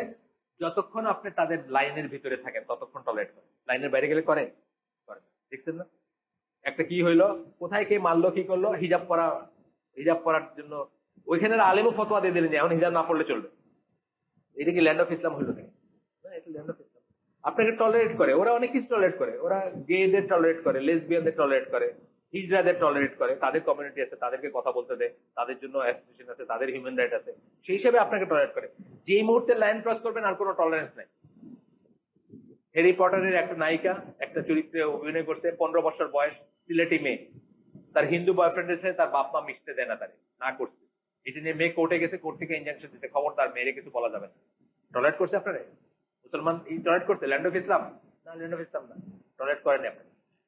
এটা হচ্ছে আমাদের একটা বুঝের ভুল, এটা অনেক বড় কথা, অনেক কিছু জানার আছে। এইটার কথাই আমরা পড়লাম, ওয়ালাল বালার একটা পয়েন্ট পড়লাম যে তাদের সিভিলাইজেশনকে প্রেস করা উইদাউট রিয়েলি আন্ডারস্ট্যান্ডিং যে তারা কি করতেছে, তাদের সিভিলাইজেশনকে প্রেস করা। তারা আপনাকে ওই লিমিট পর্যন্ত টলারেট করবে। এবং এটা তো ওয়েস্টার্ন স্কলারের কথা আমি বলছি এখানে, হামজা ইউসুফের একটা লেকচারের কথা বলছি। হামজা ইউসুফ কি বলছে? আমেরিকার কথা বলছে, যে আমেরিকাতে সবাইকে টলারেট করে, এই করে। তো হামজা ইউসুফ বলতেছে, ইফ দ্য কুফার is not worried about your Islam, there is something wrong with your ইসলাম। সেই ইসলামকে টলারেট করে যে ইসলাম নিয়ে সে ওয়ারিড না, বুঝছেন না? যে ইসলাম নিয়ে ওয়ারিড সেই ইসলামকে টলারেট করে না। আচ্ছা, ঋণগ্রস্ত ব্যক্তির জন্য কোরবানির বিধান কি? ঋণগ্রস্ত ব্যক্তি তো এমনিতেই তো কোরবানি হচ্ছে আমাদের আলোচনা জামার মতে সুন্নতে মুয়াক্কাদা, খুব ভালো সুন্নত, খুব বড় সুন্নত, দেওয়াটা সওয়াবের, কিন্তু মাস্ট না, ওয়াজিব না। যেটা আমরা ছোট থেকে বড় হয়েছি এখানে যেটা শুনে ওয়াজিব শুনে বড় হয়েছি, ওয়াজিব না। এখন তাহলে তো জানা গেল যে ধার করে কেন করবেন উনি? ধার করে করার দরকার নাই, দরকার নাই ধার করে করার। যদি অর্থ না থাকে তবে ইচ্ছা আছে, তাহলে ঋণ ধারকৃত অর্থ দিয়ে কোরবানি করা যাবে কি? চাইতে পারে, কিন্তু এটা রিকমেন্ডেড না। কারণ ওই যে বললাম, এটা তো মাস্ট না আপনার জন্য। আপনি কেন ঋণ, ঋণ জিনিসটা ইসলামে সবসময় নেগেটিভ। ঋণ জিনিসটা ইসলামে সবসময় নেগেটিভ। তারপরে যদি এটা ফরজ ওয়াজিব হইতো, যেমন ধরেন হজের ব্যাপারে, হজের ব্যাপারে একজন মানুষ অনেকবার কামাই করছেন, অনেকবার বিলিয়নিয়ার হয়েছেন, অনেকবার ফকির হয়েছেন, কিন্তু তার হজ কিন্তু ফরজ হয়ে গেছে আগে। এখন উনি আমাকে জিজ্ঞেস করছেন যে আমি কি হজে যেতে পারবো, আমার তো ঋণ আছে। হ্যাঁ, পারবেন। যে আপনি ওয়াসিয়ত করে যদি যান যে আপনার ওই ঋণ আপনার সম্পত্তি বিক্রি করে শোধ করা হবে, যদি আপনি হজে মারা যান, আপনি যেতে পারবেন, যেতে পারবেন। বিকজ আপনার হজটা ফরজ হচ্ছে এমন সময় যখন আপনার অনেক পয়সা ছিল, আপনি যেতে পারবেন। তো যাই হোক, মৃত ব্যক্তির পক্ষ থেকে আদায়কৃত কোরবানি করা হলে, আমি তো আগেই বললাম যে এটার কোনো নাই, গোস্ত খাওয়ার কোনো ব্যাপার না, কিন্তু এই কোরবানিটাই সুন্নাতে নাই, মৃত ব্যক্তির পক্ষে কোরবানি করাটা। মানত করা কোরবানির পশু, মানত করা কোরবানির পশুর গোস্ত খাওয়া যাবে কি? মানত করা বলতে আমি বুঝি নাই, কি মানত হিসাবে এই করতে চাইছেন? সাদাকা যদি দিয়ে যেতে চান সেটা, হ্যাঁ, কি জানের বদলে জান, এগুলো কিছু মানত করা কোরবানি কি করছেন আমি ঠিক বুঝি নাই। মানত করা কোরবানি বলতে কি বোঝাচ্ছেন? ও আচ্ছা, বুঝছি, এটা হলে এটা করবে, এটা হলে প্রথমত হচ্ছে মানত করাটা ইসলামে খুব ডিসকারেজ একটা ব্যাপার, কিন্তু হালাল মানত করলে এটা করতে হবে, আদায় করতে হবে। গেল দুইটা ব্যাপার। আর যদি আপনি সাদাকা দিয়ে থাকেন, মানত মানে তো একটা সাদাকা, এক ধরনের সাদাকা না, আপনি কি বলছেন যে গরিব মানুষকে বিলাই দিয়ে দিব বা এই ধরনের জিনিস, তো এটা না খাওয়াটাই উত্তম। না খাওয়াটাই উত্তম। আপনার আত্মীয় স্বজনরা খেতে পারে, বাট আপনার না খাওয়াটাই উত্তম। কারণ আপনি সাদাকার পয়সা যেমন নিজেকে দেন না, সেরকম একটা ব্যাপার আর কি। তবে বস্তু হিসাবে সেটা হারাম না আপনার জন্য, বস্তু হিসাবে হারাম না। ধরেন আপনি আপনার কথা কথা আপনার চাকরকে সাদাকা দিচ্ছেন, সে আবার আপনার পাশে থাকে, সে রাইন্দা আপনারা বললো যে আসেন আমার ঘরে আজকে খান, আপনি খেতে পারেন। দলিল আছে, রাসূলুল্লাহ লাইফে হয়েছে সাদাকার জিনিস, বুঝছেন না? কারণ আপনি ই করতেছেন না, ওটা কি বলে, তখন আর আপনার জন্য সাদাকা না ওটা, তখন সে আপনাকে এন্টারটেইন করতেছে, তখন আর আপনার জন্য সাদাকা না, সেটা সেটা ডিফারেন্ট জিনিস। কিন্তু আপনি ধরেন একটা গরু জবাই করলেন, সাদাকার নিয়তে এটা মানত করছেন, তারপর রানটা নিয়ে নিলেন যে রানটা আমার, 4টা রানে আমার এখানে দিয়ে দাও, বাদ বাকি যা থাকে এটা এটা এটা এসে দিয়ে দাও, ডিস্ট্রিবিউট করে দিবে না, এটা ঠিক না। সুবহানাক আল্লাহুম্মা বিহামদিকা আশহাদু আল্লা ইলাহা ইল্লা আনতা আস্তাগফিরুকা ওয়া আতুবু ইলাইক। 8টা নাকি আমাদের, নাকি 8টা? আচ্ছা, আর যদি কিছু না থাকে তাহলে আমরা শেষ করে দিই আজকে এখানে। আপনারা তো ওযু করবেন বা কেউ বাসায় গেলে গেলেন। আসসালামু আলাইকুম ওয়া রাহমাতুল্লাহ। নেক্সট দিন তাহলে আমরা শুক্রবারে হবে নাকি আবার? নেক্সট শুক্রবারটা কবে পড়তেছে? ঈদের দিন পড়তেছে? ঈদের আগের দিন পড়তেছে?